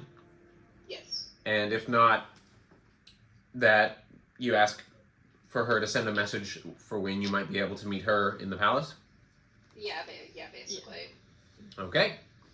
Brimbeer doesn't even ask for charge. He's just distraught and hands you like a scroll and just ties it to the Shadviran and, or rather, sorry, not scroll. He repeats the message verbally to the Shadviran and off they go after it repeats it. Did you guys want to head back to the party? I think so. Annette will slide him 2 gold and a piece of a krill cake. Okay. He doesn't notice, but I'm sure he will appreciate it at some point, even if his bowels will not. So for the sake of brevity, you guys are back at back at Canterbury. The repairs seem to be mostly coming to their latter quarter. And you guys return with the newfound recipe and information from said cooks. As soon as Annette opens the door and they step inside, we're being blackmailed again! Yes, we'll explain, like, Yeah, save yeah. some time. We'll explain what happened at the guild house and go into detail about, like, the Salarm expedition is on high alert, and Gideon is playing everybody, and Ham is here, so Ham might not be the best person to contact, but he also seems to be potentially playing both sides, and, I feel like Yeah. unless we do something for them, they're not going to help us at all. Yeah, no. And they might help point fingers at us to the other government agencies. Would they even need to? This is me being Slate. Yeah, we could. I mean, they wouldn't, but they wouldn't try to. You know, the fact that the mine was flickered before we got there would probably not be a piece of information that escapes. Sure, they're not going to help us, but we might be able to get something from them if we do something. Yeah. Who's up for killing a flickered woman? Whoa. Why? Do we really have to kill her? Are we sure there's... I'm not saying we should do it. Yeah, I mean, I'm not feeling great. Why are we doing this? Like, why can't they just take care of it themselves? Yeah, I'm also wondering. We go because in. they need a fall person. Yeah, If that- things go wrong, they can just blame it on us. And Even now if I'm not things- good with the which- killing part, and Which we've already... I don't want to do this in the first place, so that's a double negative. Yeah, I think, Flo and Tennille are exactly right. even if it goes right, now they have a convenient person to blame. When it's all settled, they could have a convenient person to blame for dismantling public health. Isn't it, sorry to be the naysayer here, but isn't it sort of the point to get Von Marsh as the fall guy for why this didn't work? And while I understand that we maybe don't want to be involved with some of this, I have problems of it. But just gonna say, they might also need us because there might be things like what we fought down there in Trash Town, eh? Yeah. And I'm not sure that Agent Ham would be able to manage that on his own. But also, if we do nothing to help with the Chillbloom Agency and Dr. Von Marsh, who at least in my mind is the major problem here, doesn't everything just get worse if all the Dusk Devil folk get converted and things are not looking so beautiful anymore? Yeah, because they're so stunning right now. Yeah, it can. Oh, don't worry, Nocturne. It can always get worse. The one thing I would say in defense of this plan, I'm not saying we should do that, or it would be a totally fun thing to do, is that the Archon's wife is flickered, and as far as we're aware, as far as we've seen, there's no coming back from that. So a quick death could potentially be better than trying to keep her alive with medical treatments. I'm not saying we should do that. I'm just saying, just putting that out there. I will work to keep you all alive, but I will not work to take her hers. That's fair. Well, if Agent I Ham... have no, Sorry, go ahead. I will have no part in assassinating this woman, flickered or not. Fair? We might be able to at least get her out from under Dr. Von Marsh's control using this plan and the blueprint. We can prevent Agent Ham from doing her in as a possibility, but if we might be able to find some other kind of cure or research, or failing that, is it possible that we could at least expose? I can't imagine that what Dr. Von Marsh is doing is good. Can we expose more of what's going on there? Let the other 8 seats know about... This is a chance to get in on whatever experiments he's up to and expose them to the other members of the 8 seats. Mining extra gas is one thing, but this might be a totally different level of things. If he's behind the guys, like Ham said, being all stitched together with shadows and all that stuff, it might be a chance to get that out into the light. I'm gonna walk up to Tennille and look at his neck. Oh, my neck teeth? Yeah. Are they still there? They are. Out. They did fall out. They did fall out. Yeah. Would you think Slate maybe telling them we're totally going in with their plan and then they're trying to divert them in some way, get information on the public health agency? Or, I mean, they just give us a map. We could go in on our own if we wanted to die. We could try and go in on our own. I feel like we might need Ham to just, like, not absolutely die as soon as we get in there, but we don't need to let him do what he wants. My biggest concern is with us being found there. It's with just our presence, we're already on some very thin ice. And with us being, if we are found there, it's not going to matter what the doctor's doing. They're going to immediately point at us, and he's going to point his fingers at us, and we're going to be immediately blamed for it, regardless of what's going on. He'll say whatever experiments he's doing that we were doing, and we're going to take the fall for it all. Mm-hmm. Maybe. We probably won't take it for all the experiments. That'd be a hard thing to pin on us. But also, if we don't do this, everything is getting pinned on us anyway. You do raise a fair point there. Yeah. Navrax or Nostis, what are your thoughts? I feel like I haven't heard from the two of you.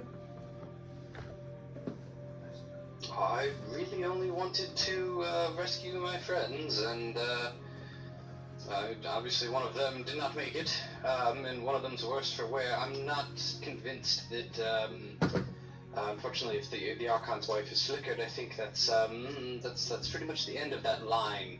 I'm really not interested in assassinating her or really getting involved in the politics of a city that I've only visited once in my life. Ren?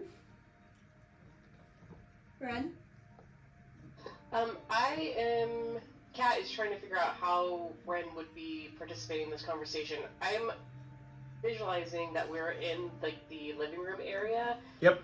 And Grandpa's been high off his ass. And has been spending a lot of time researching. So I think that he's made himself a cup of tea and he's like slouching back on the couch, and like his glasses have fallen off his face, and like the tea is poured all over his lap, and he's just. Oh no. As much as I want to participate, as much as Kat wants to participate in the conversation, I think Renastus is probably down for the count. If you have some ideas or theories of what you want to throw in, though, now's a good time to do it. He talks in his sleep. Yeah.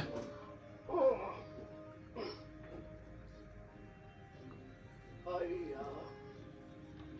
would like to see the extent of experimentation going on under Dr. Von Mosch in order to get some more insight, but I agree with Hoots, and that even being caught on sight is enough to damn us. But I will not partake in hurting the Archon's wife. Yeah. Now, if you'll excuse me. And I'll go find him a knit blanket and kind of cover him. Sounds good. Oh, now if you did... The point I thought of, you mentioned your friends, so... Right now they are staying in the guild house, and if we tell them no, I'm worried about their safety. I think if we tell them no, we should have a plan to get us and the expedition out of the city, probably with Vint, as soon as possible, and if we tell them yes, and we divert from the plan, we should try to have a plan to get them out of the city as soon as possible. I just don't want to put them in danger. Oh, they've already agreed to this plan? Oh, no, they haven't agreed to this plan, but they're staying in the guild house. So Gideon would have access to them. I see. Did they seem comfortable or on edge? Edgier than to Neil. I feel like they might have seen some things around the guild house that perhaps further entrench my position to not work with Mr. Gideon. I think I personally would lean towards taking Mr. Vint's offer. Yeah, getting... I think either way, we need to go to Vint before we go to the palace, if we're going to the palace. Yeah. Is there any way for us to get less directly involved? It sounds like what they want from us is for us to be the charge in there, really just pave the way for him to get the job done.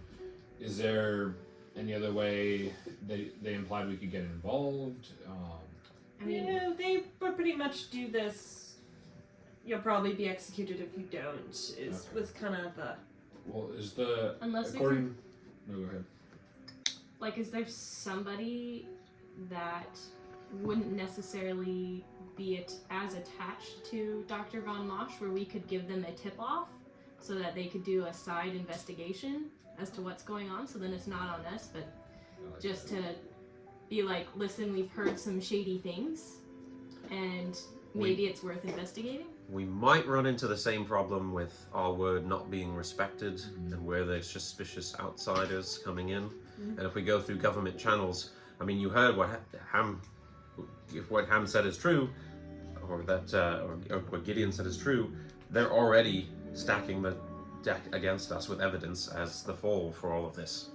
I'm not sure we have time to go through official channels. I think it's either go through Vint, or get out of the city, or, maybe what Castoria has to say might change it, but either of those options, or go in to the agency, not kill her, but find a way to expose what Von Mosch is up to, and, most importantly, free the twisty bonds. Free the twisty bonds. Do we think that... Oh my gosh, I just completely lost my train of thought. Okay. I know, I do that all the time. I hate that. It's terrible. I wonder if we decide to do this, I wonder if Vinch would be down with, instead of using the favor he owes us to get us out of the city, to get the scout on, expedition out of the city safely. So, when we don't kill the wife, that consequences don't fall on their heads.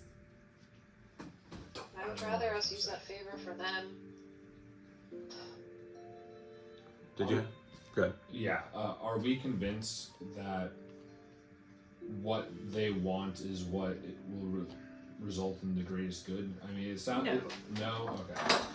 Are we convinced that there's no way of convincing them around that? Because it sounds like their ultimate goal aligns rather similarly with ours of exposing the doctor. So is there a way that we think we could convince them not to kill her and to pin it on him another way? Even using her, but it seems like a rather drastic measure to frame one man, regardless of what you say. And she's gonna hold up the note that was in with the map that presumably is from Ham. It's unsigned, but... What's that? It's unsigned. It's not like it's like Hammerrain wrote this, but... Right, but he's gonna presume. Sure. We know that, we already knew that the Guild and the Public Health Agency were working together. Gideon practically admitted to us that removing the doctor gives the Guild more power. This is just going to make things worse in a different way if we give the power to the Guild. And before we even got back to the city, and Tennille is in his very frantic conspiracy mode right now, walking back and forth in the living room. I talked to the spirits, and the spirits said, when I asked them what awaited us when we returned to the Shaded Archon, they said that the change and shifting scales, and that it was in our hands, and that we have the power to make a change happen. And there's got to be another route. There's got to be another answer to this besides falling in with the Guild or falling in with the Doctor. There's got to be another way. I agree. Do we think that perhaps... I'm trying to think of how to do the accent a little better. Right. do we think that there is a chance for us to use the night steam instead of the gas miners to take the place when things come crumbling down for the gas miners guild? Because we've got, if Gideon has evidence for taking down Silas Satorum, we might be able to use that to our advantage and be able to bring in some of the connections with... I like Nesta and the Night Steam Company, and that's Vince kind of stomping ground as well. So we might be able to leverage those connections a little bit more. Would we need to then get that evidence for ourselves? Or do we think that Gideon... Because Gideon, who's to say, would give up that evidence freely? I'm not sure he would, but we might be able to arrange some kind of... Look, even if we give hands to the Gas Miners Guild a little bit better, it seems like Vince can handle them a little bit better than he can handle the Chillbloom Agency. Lesser of two... I don't think we're picking the greater good here. We're picking the lesser of two evils here. I agree. Did we want to tell any of this? And I assume we told them, Castoria might be coming. Do we want to tell any of this to Castoria? Try to get her opinion? Or even just ask, hey, have you heard any rumblings from the palace? I don't know Castoria as you all do. Do we trust her to keep her mouth shut on the Erdwellings? We know she's a neutral party, or at least appears to be. We assume she has some of her own agenda, but she works with both the North and the South, which probably would mean she wouldn't want both of them to be at war, so we have that going for us. You said that Castoria's note wanted an update. Do we have an update for her?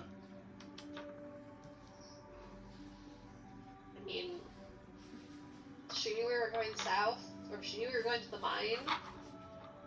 I think it's fair to tell her that things are not great, and that there is significant corruption within these departments that she was already suspicious of herself. but she operates in circles that we don't, and may have seen something that, or know something, or know people that we don't, that could potentially be helpful. If we wanted to, as Flo mentioned, take this information to somebody else, I'm still not unconvinced that going directly to somebody and just being brutally honest and saying, yeah, we know you suspect us, but here, we have no interest in this, and you've got other problems. I think that could still be a solution, and Castoria might be able to point us in the right direction. That's Yeah. Well, Yeah. I mean, I feel that the two paths we've been focused on have been helping the perhaps lesser or the perhaps greater evil here in Shadvir, but perhaps there's not an option just to say, put our, to just kind of embrace it and just say, okay, well, we're putting our chips in with the Shining Hand. That is also always an option to I'd say that the people here in Shadvir have not been very hospitable to us. We do not owe them anything. And if they're going to keep trying to blackmail us like this, then I don't want any part of it. In fairness, the Shining Hand also did blackmail us.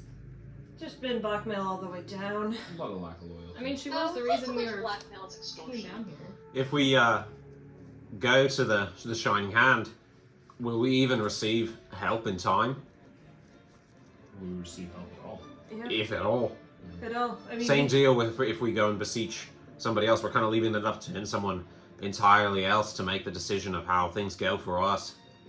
I mean, we could potentially take, if we wanted to do the Shining Hand, take two options. Beseech, tell her what's been going on, and then get Vint to get us out of Shadvir. Like, even if she wants to help us, it might take a while for help from the north to come at all, even if she sends them immediately. It Right. took us a while to get down It here. doesn't take long to chop off a head.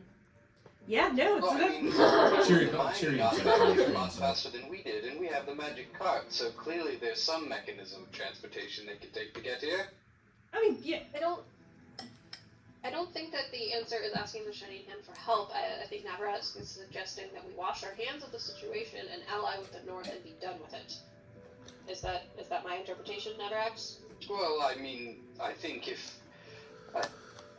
perhaps my view of things, looking at the public health organization and the things that we saw in the mine, I mean, it sounds to me like they are trying to build an army that they can take against the North, and you know, if it's enough to prove to them that the South is trying to raise an army on them, then maybe they decide, oh, well, we're going to move in first. that would be starting a war, though. Maybe not an unjust one, but it would be starting a war. I can never. That just sounds like so much more death than is necessary in this situation. Yes, there are things that are bad here. Yes, there are things that are bad north. However, turning two halves of this continent against each other is far from what I think we should be shooting for. I'm not sure that might be something to be avoiding, but I'm not sure that that's what Navarax is necessarily wanting, but definitely a concern. The only other thing that I might say is I at least want to stop what's going on with the Doctor and everything else. All the stuff that we've seen, all the bad shit we've had to deal with, just tertiarily from all this. I feel like I'm compelled to try and help stop this stuff, especially the down in Trash Town. I mean, Anetka, you saw what's going on with the orphanage and all that as well. We might be able to do something to improve the situation, and I'm not sure that even if we do get out of the city, I'm not sure that Vince's going to be able to help us clear our name so that in this quick timeline they don't stop coming after us or ask us to be turned over. And to avoid a war, maybe the Shining Hand would turn us over at that stage as well. So maybe, well, I'm not really... Knock at the outside of the door. Oh, I thought you were Knocking on wood. Yeah. We need some of that. I just have an idea what we could do. It's really stupid, but it might work. But, We could offer our own version of blackmail. yeah, well, anyway. Oh, that's probably Castoria. Oh, something just for you to think on. Slateside Orphanage, and it reminded me there is someone there we could beseech for help. It would require sacrifices, but she'd be able to do anything. I'm gonna get the door. So You he's get- gonna follow. You get the door, and you see a woman of kind of auburnish hair, if I remember my description of her correctly. Auburnish hair, green eyes, of Vianthan heritage, or partial Vianthan heritage. But she says, I received a missive that I was requested here by the Beewildered. And are you the new caravan guard? Neil like pops his head around, like, "Oh, hi, come on in." Thank you. I appreciate the invitation. I is, am Lady Kestori Athma, a diplomat of neutral persuasion between the reaches. Nocturne gives like a deep bow with like both of his wings out. Like, Can I do an insight the check pleasure on is her- all mine. Can I do an insight check on her neutrality Sure. in the regions? Of course. Good idea. Ooh, Can I use inspiration? You can. He inspired. be inspired. Okay. Got better? Nice. Insight. Oh, but I still have -1, Oh. so because I'm still like half kind of exhausted. Um, Because Tennille helped me spiritually, but not the other portion. So yeah, I believe so. okay, so that's a 15. 15. Clearly there's more to her than meets the eye, but you're not picking up any immediate lies.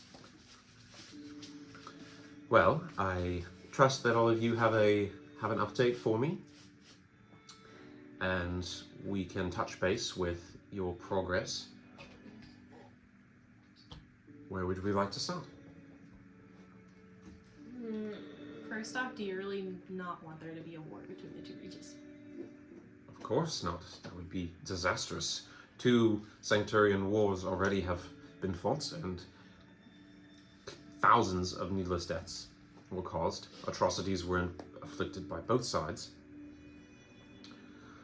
It would be pointless, senseless, and disastrous to the quality of life for all the citizens who work so hard in Sanctus on both reaches to just have a normal life.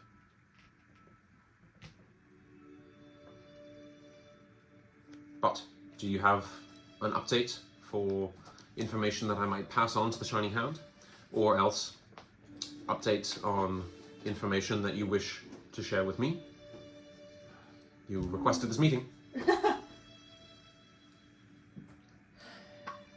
You can pass on that we found the weapons from Esterville. Is that so? Yes. Is that something that you recovered? Well, they are responsible for the damage that's currently being repaired to Kintifer. I see, and that was a neat deflection, my dear Kelnara. What might be their existing persuasion at the moment?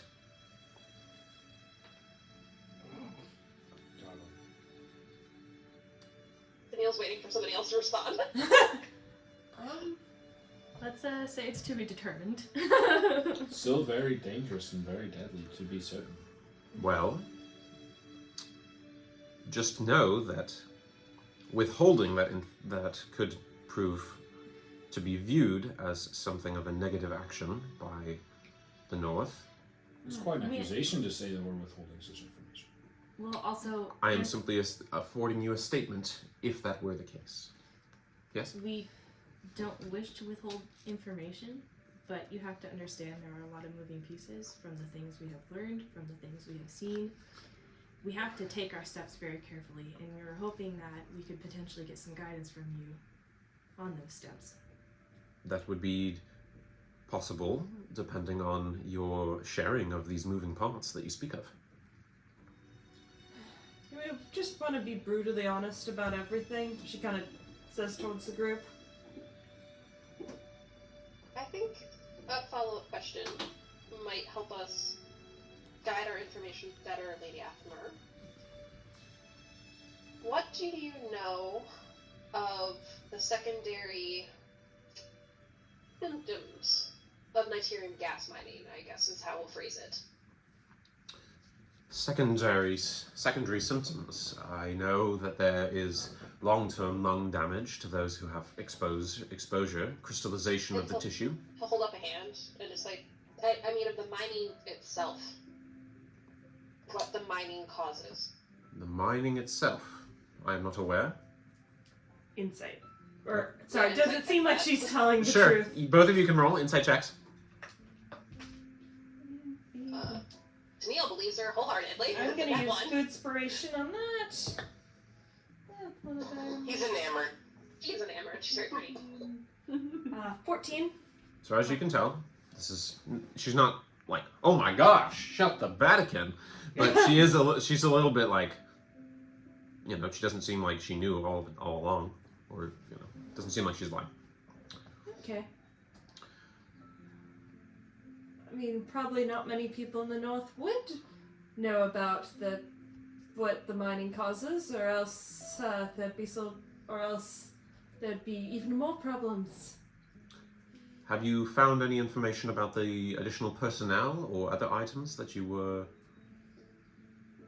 searching for down here? Yes.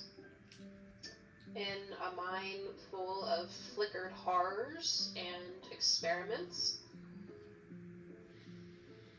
And at the same time, Tina will give an abbreviated version of what we saw without pointing blame towards Cargram, and clearly laying blame at the hands of the guild and the public health department. I see.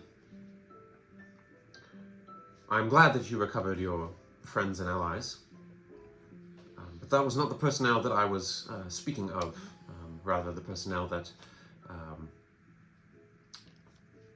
there was hope that you would be able to recover information and about missing individuals from the north who had traveled here not too long ago. I don't have them, unfortunately. She's referring to Pulessa Fane's request to find the missing agents who went missing in Shadvir. I thought they went missing in Ceraville. They went missing in the Shaded Reach. Unclear of where they went missing, but they were bound to go to Shadvir ideally. Okay. And the missing other items she's referring to are the lumens. We're still working on the lumens. Very well. Have you recovered any further information about the Gas Mining Guild or other factors? I see as yet no reason of why you would theoretically withhold information about the location of the stolen weapons. Is she asking, like, if we know more information about the Gas Mining Guild, or is she... I guess I'm not clear what she's asking. What other information do you have? She's not clear why you would be withholding the location about the weapons, because what was said was, she asked why, do you know where the weapons are? The response was kind of, we have them, but we're not giving them yet, because there's many moving parts. And so she's saying, like, I'm not hearing any moving parts that are giving you a reason to hold on to that information. Is there, and asking about further information about the guild, about other players, whatever. She's particularly interested, I would be particularly interested to know if you have any further information regarding these public health experiments, you said they were? What kind of information do you want? Go into Trash Town and you'll see. That may be a bit of a risk that I'm not able to take, given my status, perhaps if you were to escort me. But I would like to know if there is further information, violations of certain principles are worthy of note to report back. Theft of weaponry is one, and experimenting on humanoids and sentient beings is another area of deep concern. Can I cast a message to Tennille and say, should we tell her about the doctor? Well, I kind of implied when Tennille explained what happened in the mine, that was included. Okay. Okay. Like, very clearly, like, placing the blame that Dr. Von Mosch is responsible for this. Okay. That is a serious accusation. If you have evidence to vindicate your claims, that might be... We do. And this evidence is... We have the ledgers and notes from the secondary mining rig. Very well. That evidence will be useful against the Gas Mining Guild, no doubt, but I don't see how that implicates Dr. Von Mosch. Felina is clarifying that we have the notes on the experiments on the fungus and the spore and the trolls as well. I see. And out of character, I believe that the mining ledger was at least clear that some of the gas was being diverted to the public health department as well. Yep. That is correct. Well, I have never had much fondness to Dr. Von Mosch and know that he is seemingly possessed of some unusual capacities, shall we say, for longevity. But I am not sure that there is enough, given what you have said, to...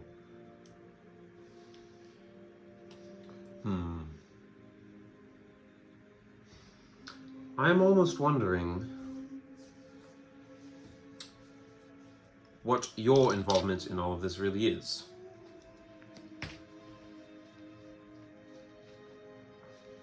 Is she directing that just to Neil or the group? The group at large. All of this is to the group at large, more or less.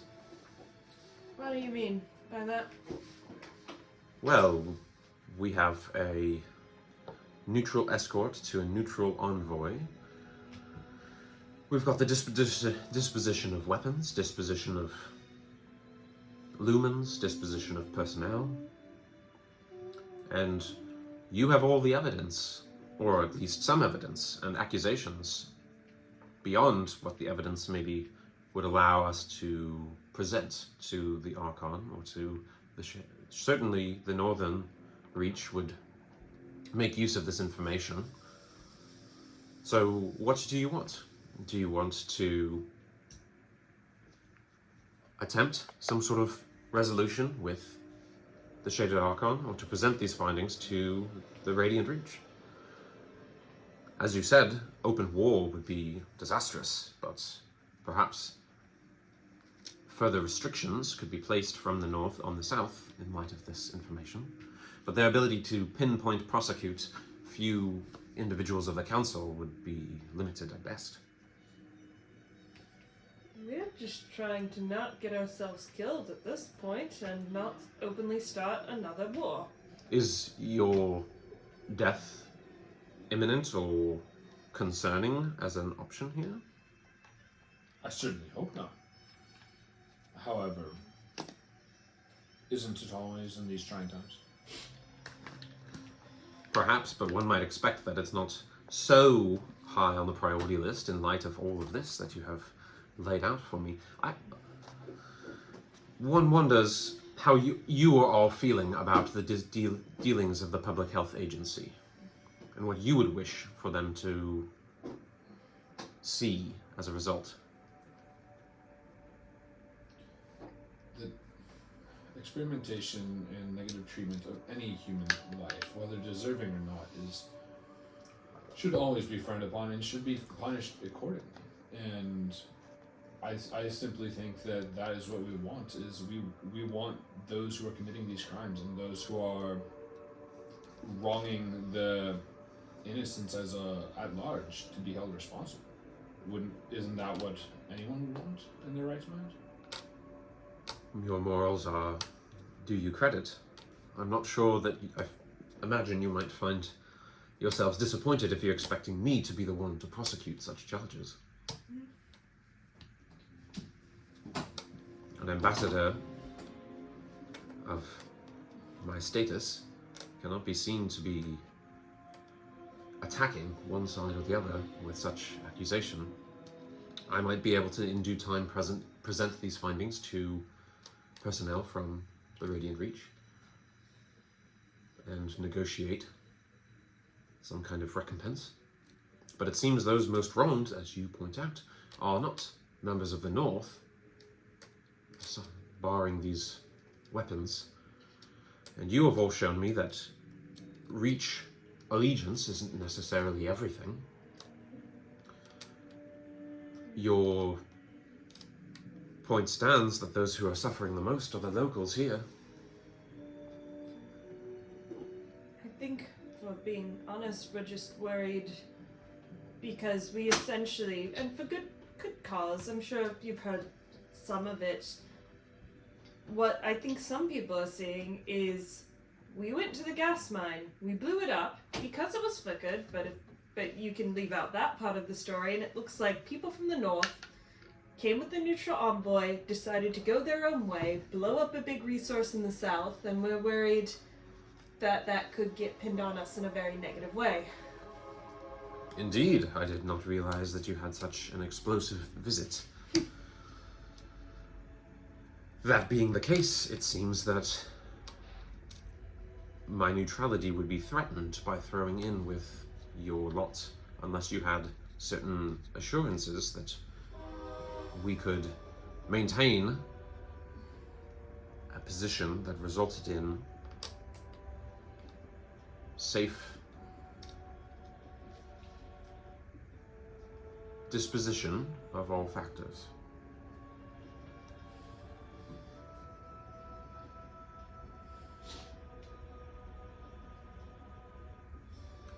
I, for one, would love to see Dr. von Marsh thwarted and these mining concerns reduced.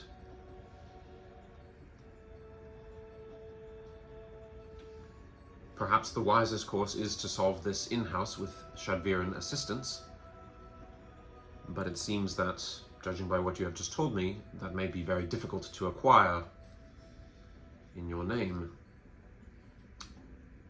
Do you have any alternative options that you suggest? We had potentially considered approaching other members of the 8 Seats who might not be so fond of the Doctor and the Guild rep. That is a viable possibility, and something I might be able to help facilitate, but it would certainly take time to go through proper channels and acquire this assistance, if at all we were able to do so. Certainly there is malcontents between members of the 8 Seats. I believe we all saw that during the audience, but to arrange these meetings and see them one-on-one, making introductions and getting that one over to our side, or your side, may prove a while in the making. But I could begin that if you feel that that is the necessary avenue to peace. Is a wild days, is a wild weeks, is a wild... I would imagine at least several turnings, possibly at earliest it might take a turning per meeting. I don't have several turnings.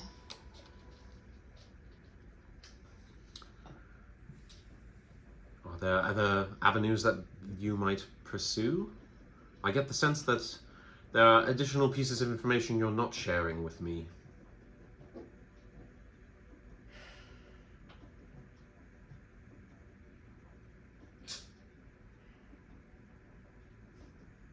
Now, in that comment, message to Neil, we could tell her everything, take that risk, and see what happens.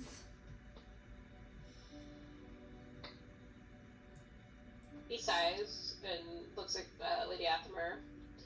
The Guild wants us to be involved in assassinating the Archon's wife. We don't want to do that.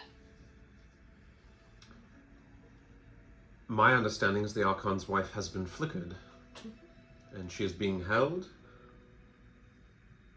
in the hopes of recovery? Unlikely, as that may seem. Why would they wish her dead? Afraid of the Doctor. I see, and the Doctor would be treating her, therein having control of the Archon. A piece that fits together. Well, I don't imagine that slaying her would be the most pleasant of tasks, but to my mind, whatever can be done to undo the Doctor and what chaos he sows and inflicts upon his own people is worth pursuing. Theoretically, at least. Theoretically. I might be able to begin cushioning any blow that might come your way as a result, and begin opening good channels with like-minded individuals among the 8 seats. What do you think of the risk of it being pinned on us? Would you back us, or would you immediately turn to save yourself? I don't require saving, but suffice to say that a neutral envoy's reach is limited. I'm not sure that I'm able to wave a wand and make all your problems vanish, should you be caught or condemned. If possible, I would express that you have done a great service to both Reachers, reminding them of your service, the Beewildered's service, at Landerhall, which is, of course, the border city of Shadviran, of the Shaded Reach. Perhaps such reminders might do some to alleviate that, but if you are caught attempting to assassinate an individual, of course that will not go down well, to say the least. So what you're saying is don't get caught. Theoretically. Theoretically, something like that might be an excellent option. One has to wonder where your own loyalties lie, not to Reachers, perhaps, but what you're willing to do to prevent war.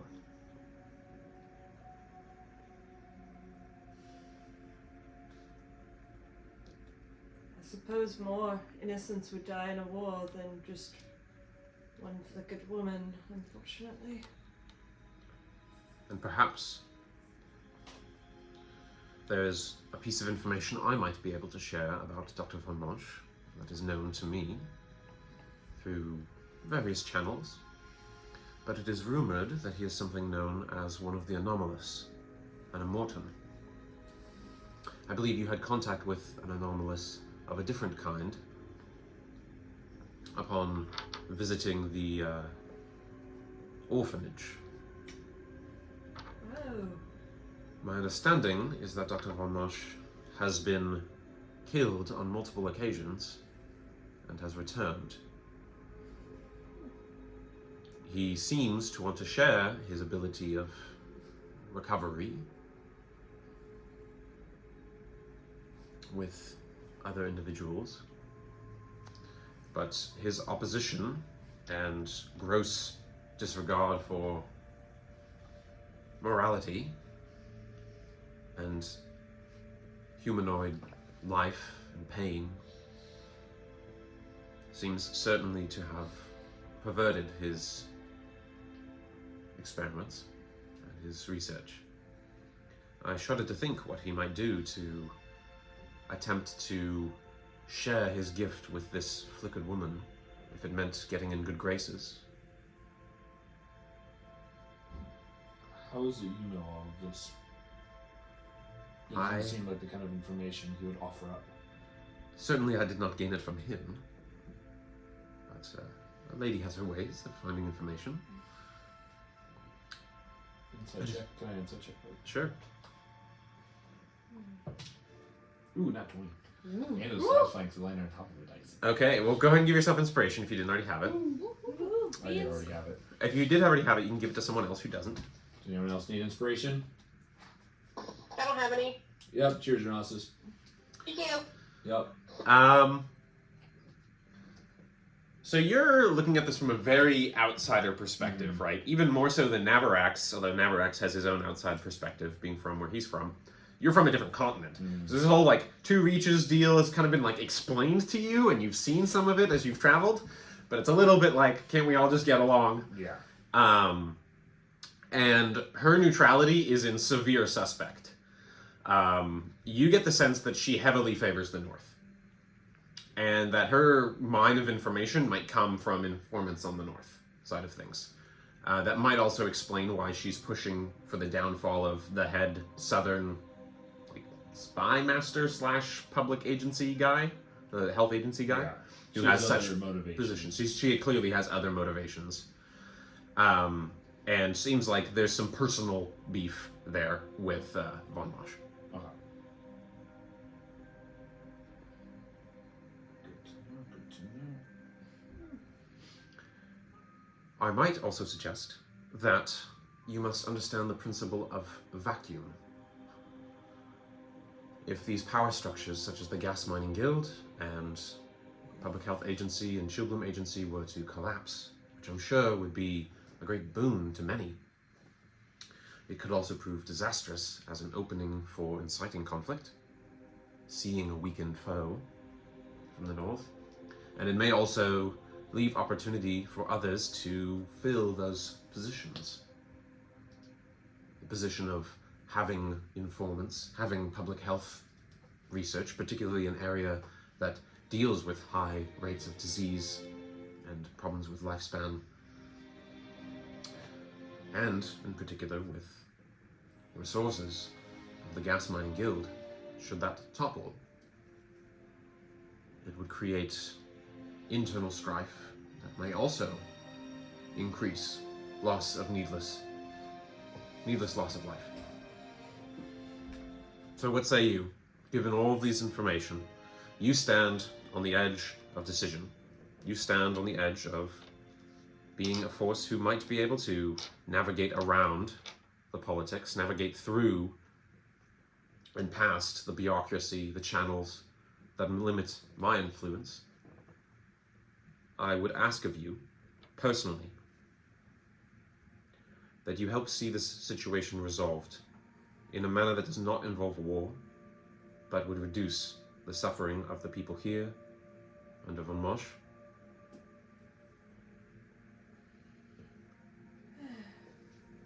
And what information that you could give regarding the weapons and their disposition might be able to be as an assistant to my level of assistance that I could secure, particularly from the Radiant Reach.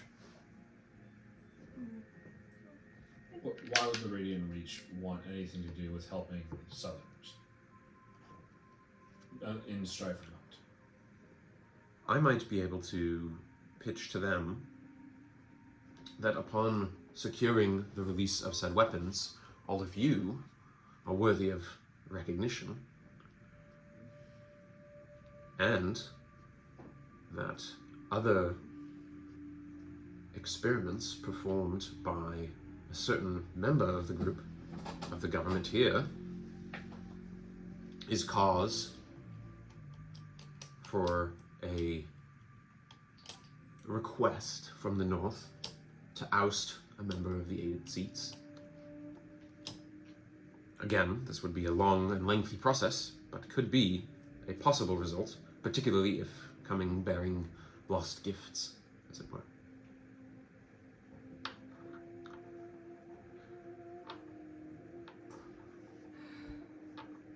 What do we think? What do we think, team? Decision-making time. We can put it to a vote. We can lay out some options, if that's going to be helpful. So what are our options here that you guys are seeing or would want to throw out on the table? Why don't you guys start with that? So Sarah, do you have any, Flo, do you have any options you'd like to throw out on the table that you think are worthwhile considering?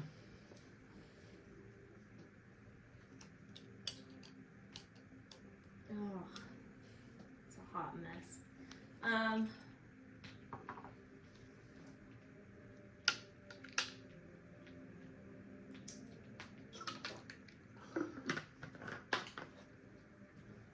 I mean, one option is to throw everything on the table, minus obviously stuff with Cargrim and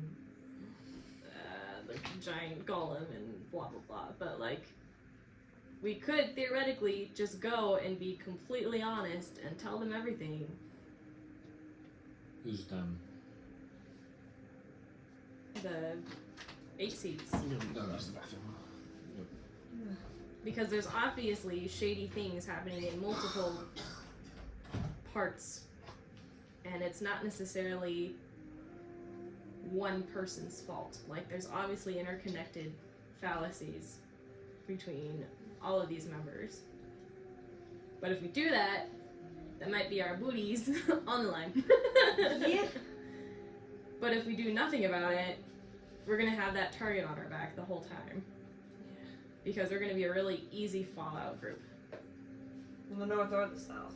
Yeah. Depending on who. We have to give information to someone.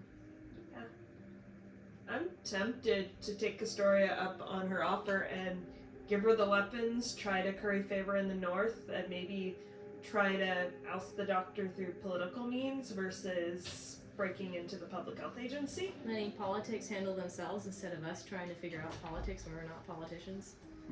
My biggest concern, and I don't disagree, my biggest concern is just the time factor here, and if It may be too long. You're right. it may be too long, but will it be too long for us if we present that information? Do we think that if we present it to the north, do we think that they'll be able to impact our outcome in time? And because I personally am also leaning on, I think going to the 8 seats here is a more immediate solution. Whether, I don't know if it'll result in better things, however, it's here, and it's already here. They're already here. Going to the north, who's to say that even if the north made a suggestion that the south would want anything to do with it? But it's a sticky spot. I don't like. Or I don't we like could any of the we could options. talk to Vint, and we could tell him more information. Could also He's and virtuous. come up with a backup plan to, like, if things all go wrong, have that backup so that he can provide a safe harbor. That could also be a dealio. Maybe he knows of a way where we can be safe while politics figure out themselves. I mean, he only. Potentially, we also have the option, wash our hands of the whole thing, have Vince smuggle us out. We'd become public enemy number 1 in the south, but that might be worth it to live another day. Or, I wonder, so Castoria obviously has, like, political connections to the 8 seats. It would seem weird to me if Vint didn't. If there's not one person on the council who has the Cove's Key's ear. Okay. What do the people on call have to add here? Because we've got obviously the concern of, like Nate said, timeline, and then even smuggling out, like Megan said, like if something doesn't get done, if nothing happens, no action happens in the south, as Gideon Grixxis Grimwald mentioned, you guys are going down for this. Like, in their eyes, you're going to be the people put up for this. So, given that, and all the stuff you've recently learned with Castoria and all that, what are you guys thinking? What would be some ideas that you would put out? I guess Tennille's kind of feeling Flo's idea of, we're obviously being set up to be the fall for, if any of these plans go awry, we will be the ones blamed no matter what we do. So, his thinking, my thinking is, we go for broke and go to the 8 seats and say, y'all got a problem. It's not our problem, but here's your problem. Like, I guess wait until Hush has finished her transcriptions, take the evidence we have, and say, there are copies of this floating around. If you destroy it, other people know. And just lay it out there, because, like, if the hospital job goes awry, we're dead. If we wait for the north, we're dead. Yeah. If we try to do something else, we're probably dead. But I guess that's his feeling is, like, we can't lie, so let's not even try. We Okay. Are we could mention 100% comfortable that our evidence that we have right now is infallible. Honestly, I think that if we go to the 8 8 seats are just going to poke holes in everything that we have right now. So I think that I am interested in going to investigate public health, not necessarily with the goal of assassinating the Shaded Archon's wife, but like gathering more evidence specifically for that means. More damning evidence would be beneficial for us. Because right now we have the ledger, right? Yeah, I'm gonna second that from Brandon's point of view, and also it's something we talked about in the meeting, which is like the team, at least in the meeting, we had talked about like going to the 8 seats and having an audience needs to be a slam dunk, was the consensus at least from the meeting. And I think Brandon would, I'm channeling Brandon's thought process here, but I think he would be concerned about it coming down to just a few rolls to try and convince him that the current book evidence, which Vince said was not enough, actually is enough. So I think I'm gonna, if it comes to a tie, Brandon's vote will probably be along the lines of what Kat's saying, like break in, not to kill anybody, in fact maybe to stop the killing, as further possibility to win good grace, but also to get as much damning evidence. Like if there's people being stitched together or whatever, like the thing you guys fought in Trash Town, you know, that's where I think would be the case there. But again, that's what I think Brandon would want to say. I haven't been able to reach him or hear from him. I don't even know if he's joining at this stage, but that's what I'm going to try and I'll hold that to the side. But any other further ideas? Pierce, I'd love to hear from you. I know, Navarax, you got your friends that you just want to get the hell out of this terrible situation. What do you think is the best path forward? I don't see any path forward. I see everything ending terribly, and I'm just kind of exhausted by it all. I have no real fruit thing on it. Okay. How would we feel about putting multiple plans in motion at once? Breaking into the hospital, not to assassinate, sending the weapons with Castoria to curry favor in the north, and having Vint smuggle out the Stout Arm expedition. Just doing multiple things and hoping one of them works. I'm very concerned about Lady Athelmer.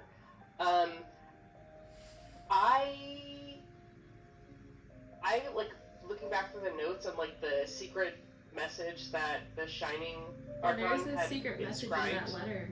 Like, I don't know. I'm not sure if we should give her the weapons. I'm not sure if I want to curry favor in the north. I know that it means like no.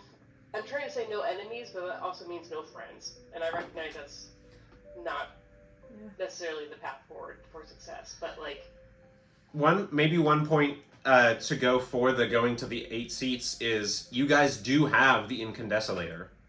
Yeah, we could pull that. So if you wanted to use that as a piece of evidence or token of good grace, that I'm trying not to step too far into this situation, but trying to maybe help a little bit here. I mean, obviously that would mean... And I have some of the filled orbs with the imps, right? Yeah, with the gas imps. So you could share information about the weapon development, which they might already know about, but you could at least say, look, we've recovered this weapon that was used by a gang here or whatever, and give it over to them, maybe, instead of to Castoria or the North. Instead, you could use that to try and buy good grace with, you know, like you said, the Storm Wrestler Higvilda Brassfire, or First Blade Irina Huan. I mean, we also have another gun too. We have 2 weapons. You do. Yeah. You do. Yeah. So we could try Did to those both curry. come from the Children folks? The Bright Star people. Bright Star, sorry. Because How do we even prove like anything related to those? Probably wouldn't be able to prove too much as far as that goes, but they're obviously of Lumen make and might be able to be of a political bargaining tool just to give them over to... Yes, it might piss off the North, but it might help with the South. It is a bit of a robbing Peter to pay Paul situation, but... But also, like, we're not against you. We're trying to help you. Like, trying to communicate that. Or even if we trying to avoid war. present it as, you guys could give this to the North as a show of good grace, whether they actually do or not. Yeah, it's not all doom and gloom. There are ways out of this, and there are ways that you guys can get out of this, either with rolls, or with action, or with, you know, various decisions. So, you know, you guys do have some options forward that I think at least say are worthy of bearing fruit. What? So just putting to the party. what if we just talk to the Archon himself and not all 8 seats? Because I think we keep neglecting or forgetting that he specifically sent us to this mine. Yeah. He seemed to know something was up. I mean, it's gonna look, frankly, suspicious as hell, and I don't know if he'll say yes, but maybe. Maybe. I'm not sure how he wanted us to get that information back to him. If he suspects corruption in his own government, then he gave us the mission in secret, so I don't know that he wants us to reveal the information in public either. We could try to request a meeting with him. Yeah, I like this idea. Yeah, you're saying try and use that as an opportunity to get a private audience rather than an 8 seats audience. Yes. Yeah. Okay, so I don't know how well that would work, but I feel like we have overlooked that he specifically sent us to the mine as well because he suspected that the guild there was corruption within the guild and he wanted information about that, which we have found. We have that information. Whether or not he believes it or it's enough for him, but at least we followed even through if and it's not enough, respected. sorry, go ahead. Oh, sorry. No, you go ahead. I'm thinking even if it's not enough for him, he can say hey, what you have right now is gonna maybe he has some corroborating evidence or not. He can say what you have will stand on its own, or if you're gonna need more, it could be a first gut check to presenting this to the 8 seats at large. For all we know, he could have more information too. That's what I'm saying. If he has corroborating evidence that he might be able to. I mean, he has to. I would imagine that he has to be a neutral party at that meeting, so it would be a little bit suspicious if he was "Oh, I have this information that supports these claims." Yeah. That might. Yeah. He probably wouldn't want to do that, but he could also point us in the direction of where we could get information. Yep. And also, I mean, not to bring it back to, I know this is not a character that people like or want to throw in with, but Gideon obviously implied that he had evidence that Silas Sitorum was, Gideon and Hammerain had evidence that they were double dealing under the table. Maybe there's a path of trying to convince them or get information from them or have them be ordered in front of the Shaded Archon. I mean, I think this is a nice option as well. So maybe we can start casting some votes based on situations. Remember, you can vote for multiple things. It's just whatever gets the most collective party approval is what we'll go with. Yeah. Before I have an idea to add on to that. If we do decide to go straight to the Archon, maybe we have hidden, or we keep the idea of giving them the incandesculator in our back pocket as something, oh, this is going bad and it seems like you might be ordering the guards, we probably couldn't take it in with us, but be we also found these hidden weapons that we know you want, so, and we will also, they made us take off all our weapons when we went in, so if we take that in with us, they're just gonna have that. Yeah, so I'm saying, we keep it as an idea of, we can get this for you. Yeah. We have this. Yeah. You kill us, you won't get it. Okay. Okay, so maybe 3, I'm going to try and crystallize into 3 options here. But let me know if you feel like I'm missing something. Option number 1, roll the dice and just GTFO. Call in your favor with Vint, get the Stout Armamok expedition out, and get the heck out of this city, rolling the dice on whatever might come down on your head. And if Vin's able to get you guys out in time, using maybe Castoria to help sow some seeds of protection in the north, sow some seeds of smoothing things over time, etc. Option number 2, go in and attempt to use the blueprint, attempt to use this information that Gideon and Ham seem to be going forward with and want to go forward with to not to kill the wife and potentially prevent it, but also to gain direct evidence of the heinous experiments that we've been hearing so much about and have dealt with, that they actually are linked to, Von Mosch, and bringing that forward as another option. Option number 3 is go now, roll the dice on going now to the 8 seats, try and going to the Archon directly, as Felina pointed out. Rolling the dice there and trying to beat the conspiracy or the evidence and painting on the party that's been mounted on you or that you've been told is being mounted on you. Possibly, depending on timeline, trying to call upon Vint to get more support from him, or if he, to Megan's point, if he has someone on the council he might be able to get to curry favor with, or get things in motion on that wavelength. Same deal with trying to call in favors and suggestions, maybe even trying to convince Han or Gideon to give additional evidence there, and use the fact that, one, filling in the, what the Archon asked the party to do, to Felina's point, and bringing up the incandesculator as a back pocket extra smooth over point or incentive to believe the party. So those are the three that I'm gonna maybe put out. So option number one, the get the heck out option. Hands in the air? Yeah. Okay. Option number two, the break in, not assassinate, but actually acquire more evidence situation.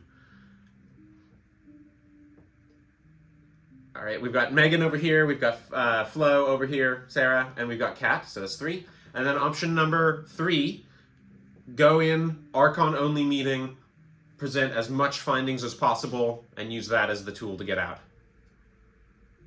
Okay, looks like we've got a majority for option number three. So, with that, what are you telling Castoria? Get out of our wagon.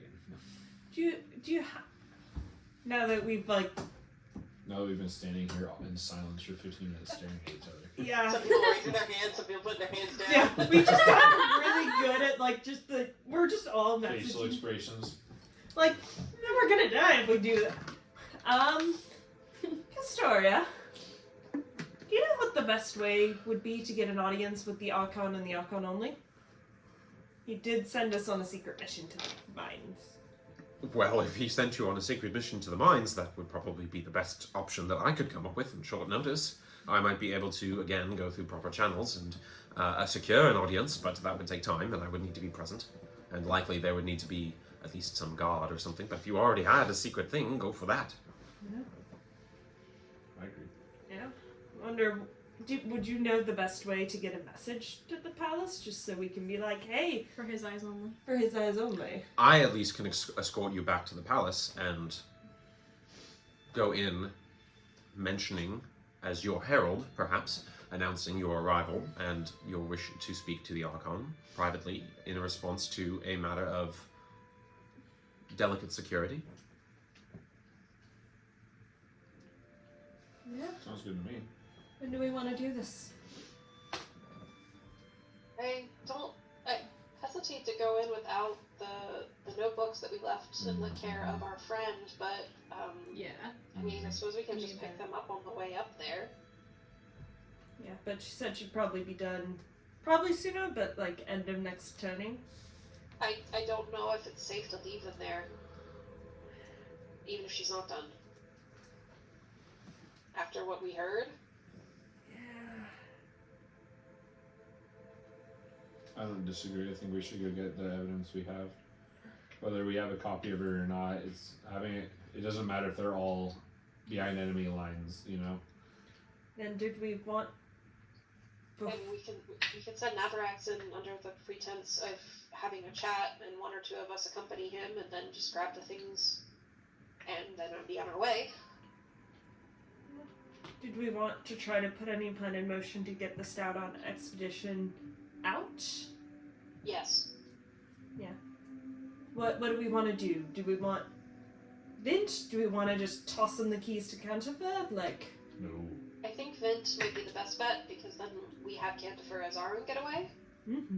Yeah. Well, Natharax, what do you say? Are you okay with us getting your friends out of the city? That would be my preference. I see them as more the types that wouldn't want to be involved in this sort of thing, and I don't think that they have a target on their backs as we do, but I feel fairly certain that any option we take is going to be chaos, and I would prefer that they don't have to be a part of that. yeah. I think we're the targets on their backs. Yeah. All right, so you guys are going to attempt to go to Vint first to do that, and then pick up the information, and then go to the Archon. Is that right? Yeah. Yeah. That's it. Okay, so Castoria says, I will remain here. Let me know when you have returned, and I will be happy to escort you to the Archon, the Shaded Palace, and hopefully to secure and announce your presence and secure a meeting with the Archon himself. So you guys head over to Upside Town to go and talk to Vint. Yeah. Yes. Yes. Yes. Let's make a decision. Yes. Okay. Yes. For the sake of brevity, I will say that you're able to locate him after asking some discreet questions and things like that. It looks like he is currently in a production facility, like a brewery, for alcohol and things like that, and has a office not too dissimilar from, it's in the furthest side, easternmost pillar, farthest away from Worst Arch and its conflicts, and is somewhat more closer to the ground. Not quite, it's a little seedier, but it has an office not too dissimilar to the office of Gideon Grixxis Grimwald. And you go up to him, and he says, I was waiting for your return here. What have you decided? And how best shall we exact the toll on our mutual enemies? There've been some developments.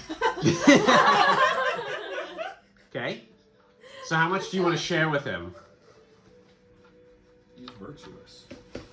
Let Flo take point on that. I think she should take point on it. Flo is willing to tell him whenever, anything. So, Tell Sarah, if you want to tell him everything, tell him everything. I support it. I can leave out card room if we wish. Yeah. Yeah, I think we should continue to leave out card room. Yeah. Okay. Too. So you bring him up to speed with this extra level of conspiracy. Yeah. Got it. Very well. This is a fortuitous occasion, in my opinion.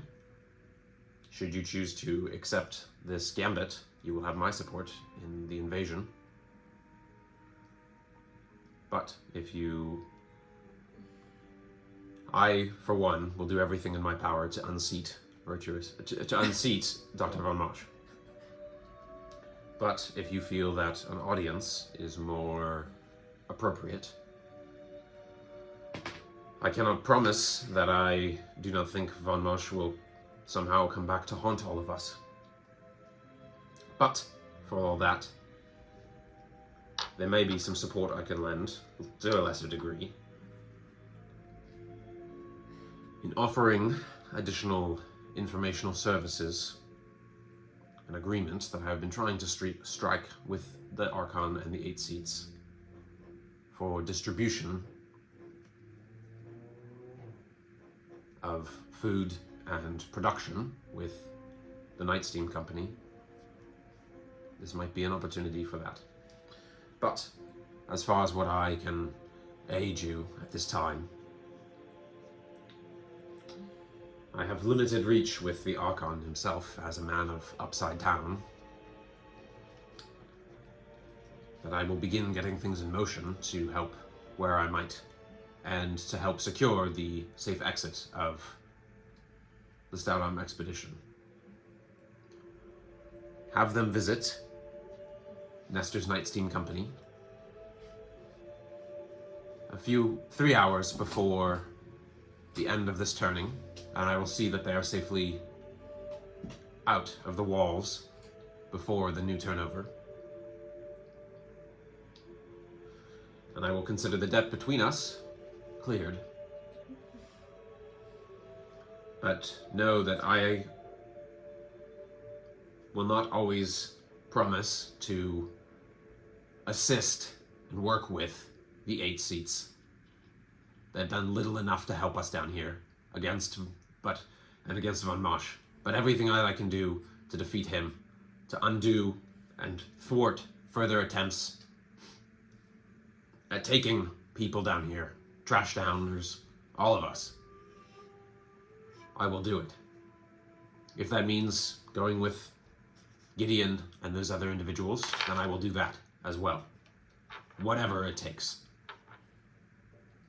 It's very admirable of you, Mint. Yes. I think. Virtuous, if you Did we want to leave him this? will. No. What does he need that for? I mean, to do that thing? Would probably be. What do you guys think? Anetka suggesting that the party potentially leave the blueprints in Vince's hands to help guide that solution. How well can I make a copy of that? I have cartographer's tools. Copy of the Map. It would take some time depending on, but you could attempt. Okay. Yeah, can I attempt to do that real quick? Yeah, I'm going to say it's either a intelligence or dex-based check that is then adding your proficiency bonus with your because you're proficient with cartographer's tools. Okay. So what do you? Nat 20. Man, all right. Oh, you are No really... problem. Tonight's the night. You are Very able good. to scribe it down. Absolutely no problem. You have a copy. Sweet. So we'll say this is the party copy Okay. that I have here, and you have that copy. Sick.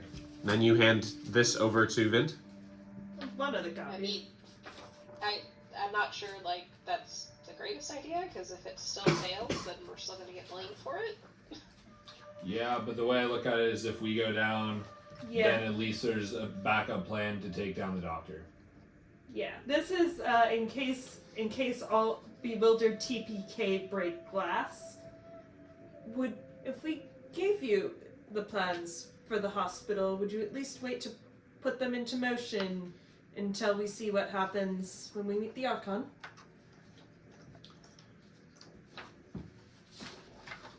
I would be curious as to how you found out and gained such valuable information.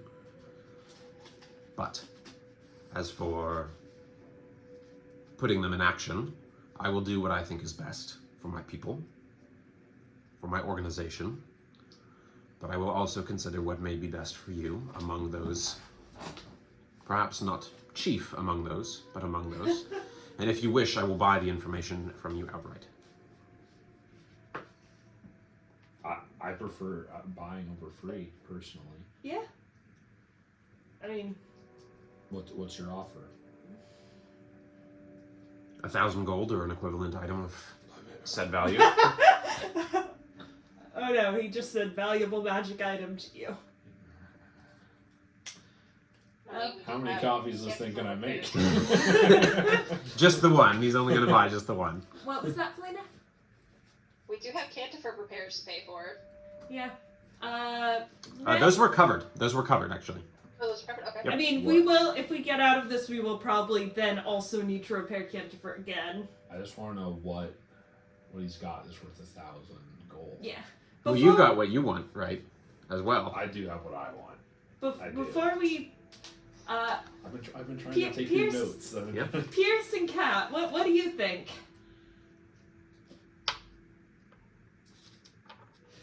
I think that it's not a decision that Navarax would want to make, but he understands why Vint would want to make it. But in terms of, do you want money or an item for it? Well, I mean, that too, but like, are we okay doing this in the first place? And then I think we can money versus cool magic toy. I believe that I almost feel like Mr. Virtuous would be insulted if we did not take money for it. He's always been a man of business, and giving that over to him is just business, and I'm sure he has the funds for it. Oh yeah. If it means No. that much to him, then No, we're making him pay for it. Oh yeah, he's not getting it. Slate's going to jump in here.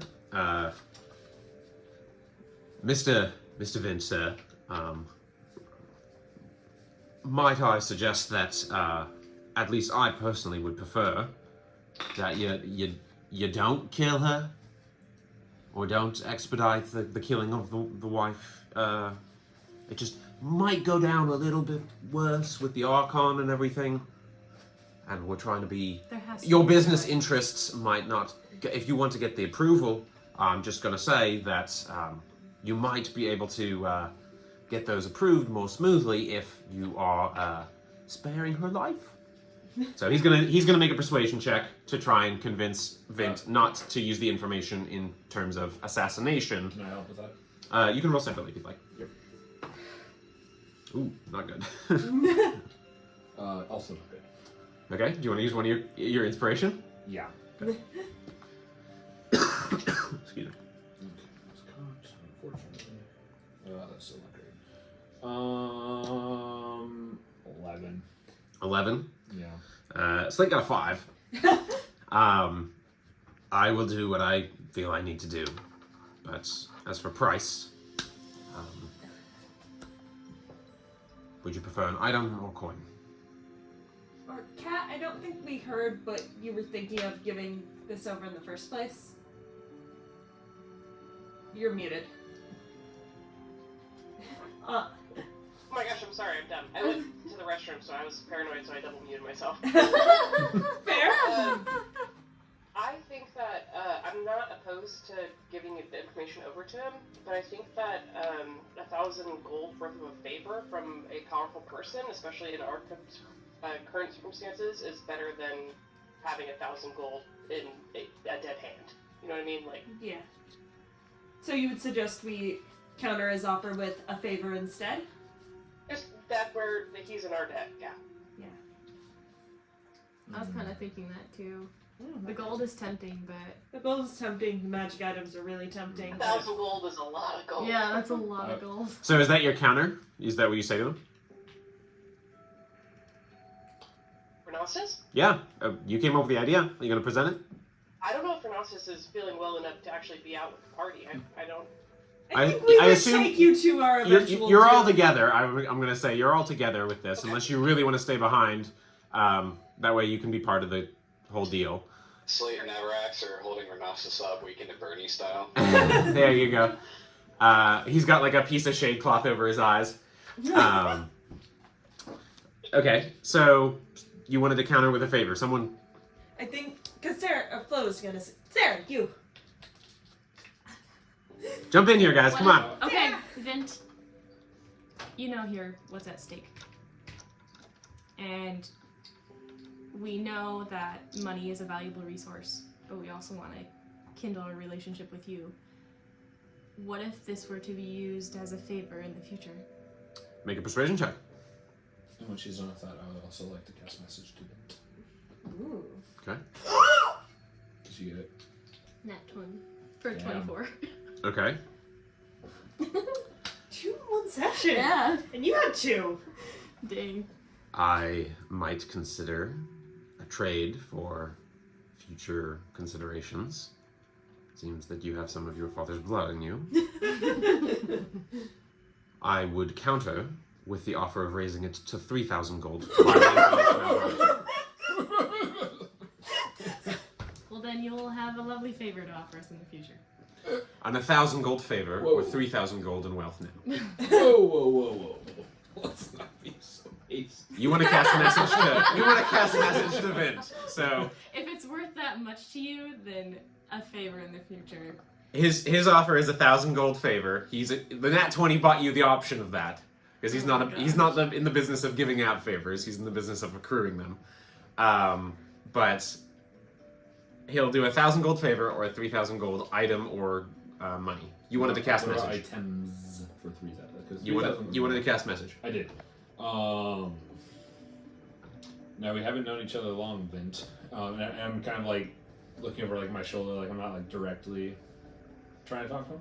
And I'm like, but what do you know of the missing items from the missing idols from Kosakara? And do you happen to have any in your possession? I acquired something of that sort of persuasion, but do not presume to contact me this way again. And you see like a ring gleam gleam through his glove in your mind, and you get the equivalent of like a psychic backhand. Dang.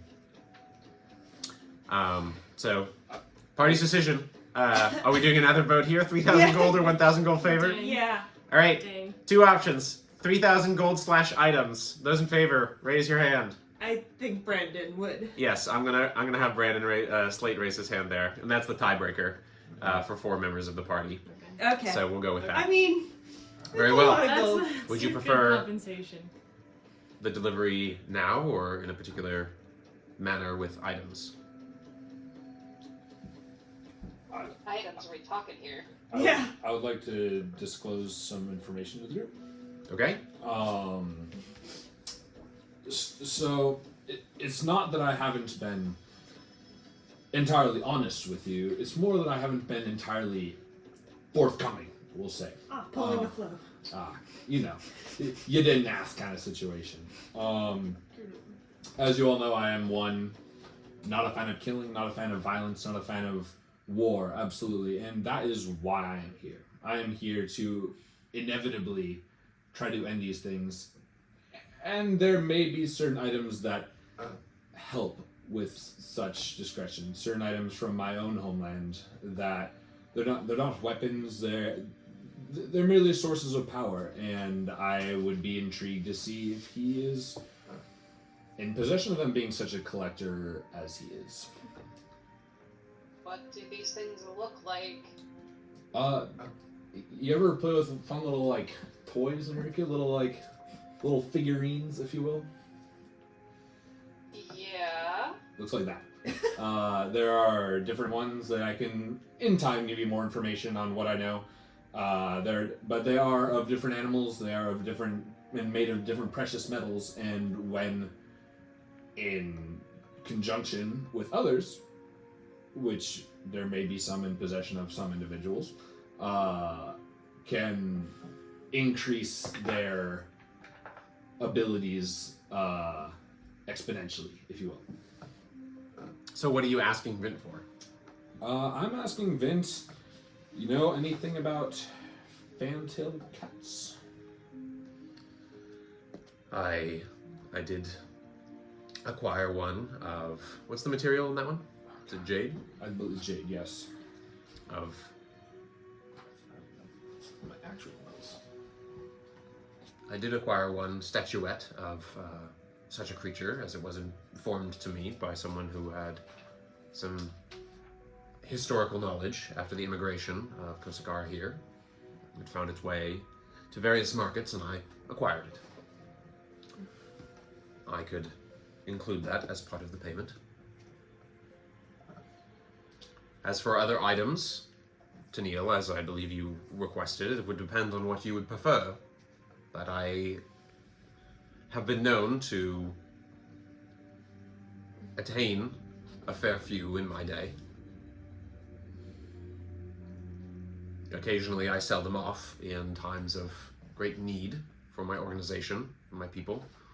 And on a few occasions I've even used them to buy food en masse when farming down here runs dry.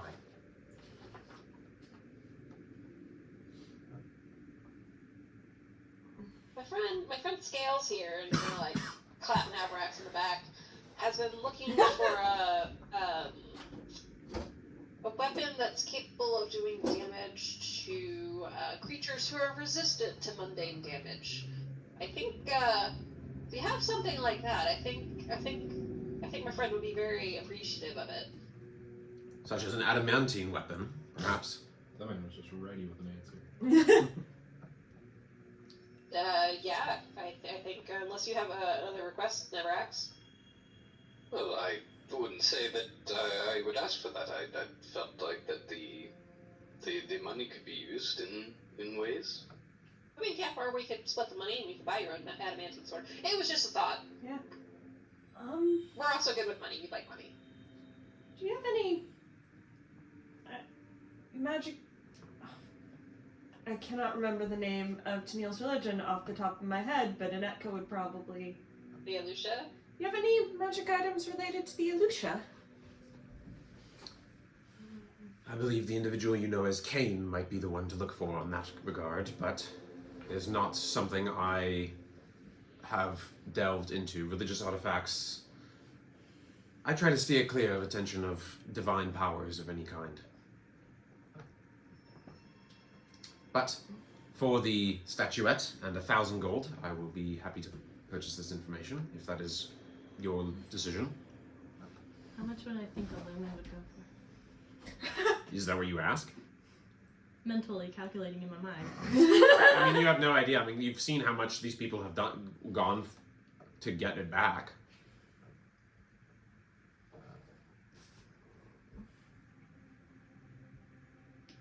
I honestly trust it in the hands more of it than other people, so I just leave that. Did you ask or no? No. Okay. I mean, you can make a general intelligence check if you want to get a sense. Excuse me. Very well. If there are no other contenders, 1,000 gold and the statuette for this blueprint. 14. 14? North of 5,000. Just for the record, Okay. it's turquoise, not jade. Turquoise, thank you. That seems I think that's fair. reasonable to me. All right, done. And Oh. the item in question will be delivered via package by end of turning. As for the coins, Appreciation. he pulls out a drawer, pulls out a roll of 100 platinum, and just pushes it across the table. Dang. Tank. Okay, I think party fund and we can distribute it if we live.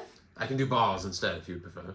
Nah, these are more spendable on the town, you know? Very well. Oh, and Finch, before, just in case we all go and die there, so am I remembering correctly that to secure my safety when I was a child, you had to give up your dog? Something like that. Well, I know it's not a replacement, but if you needed companionship in your life, would you like another one or a pair of ones?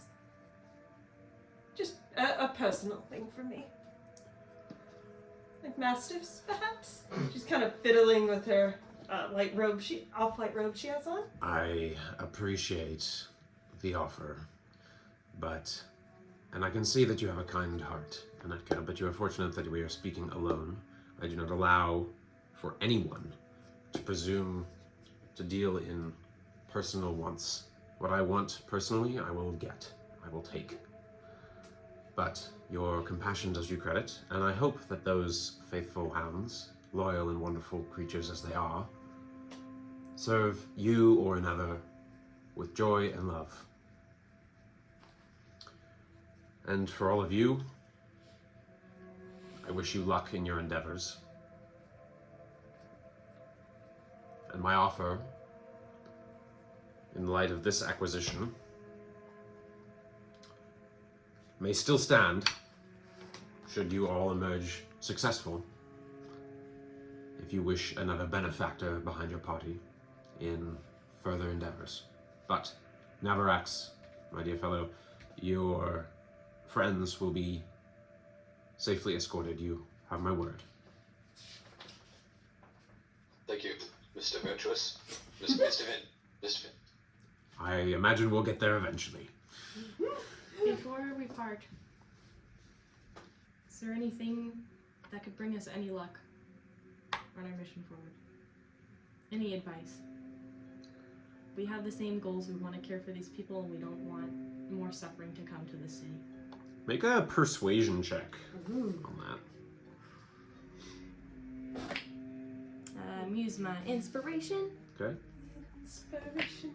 That's much better. 23.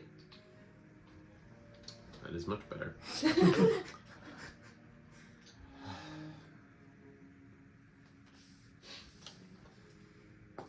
When we wore the masks, we always tried to avoid this sort of thing. We preferred more direct action. But I will do what I can to aid you. As for fortune, I've never placed much of a fan and stock in fortune and fate.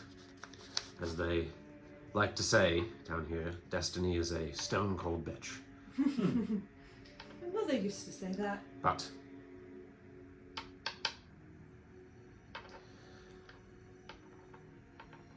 the reputation associated with the item in your persuasion is not nothing, should you choose to use it as a last resort. I encourage that it be that, but it may bring you some fortune. But whatever fates and fortunes you have unto yourselves, I suggest that you call upon them. But I have had limited dealings with the 8 seats, as much as I would prefer to sit among them and have my own say. That was not my fate. Not yet, anyway. That's important. So you may depart with my luck and blessing in your success. And should I find something that I feel is useful in the coming turning, I will assist you however I can. Now, away with you. I have a business of my own to attend to. And he taps the scroll, he just tucks the scroll into his cloak. Blueprint. For the sake of simplicity, unless you guys wanted anything else to do, I'm going to assume that you stopped off, informed the Stout Arm Exposition, and got the copy and caught the ledger.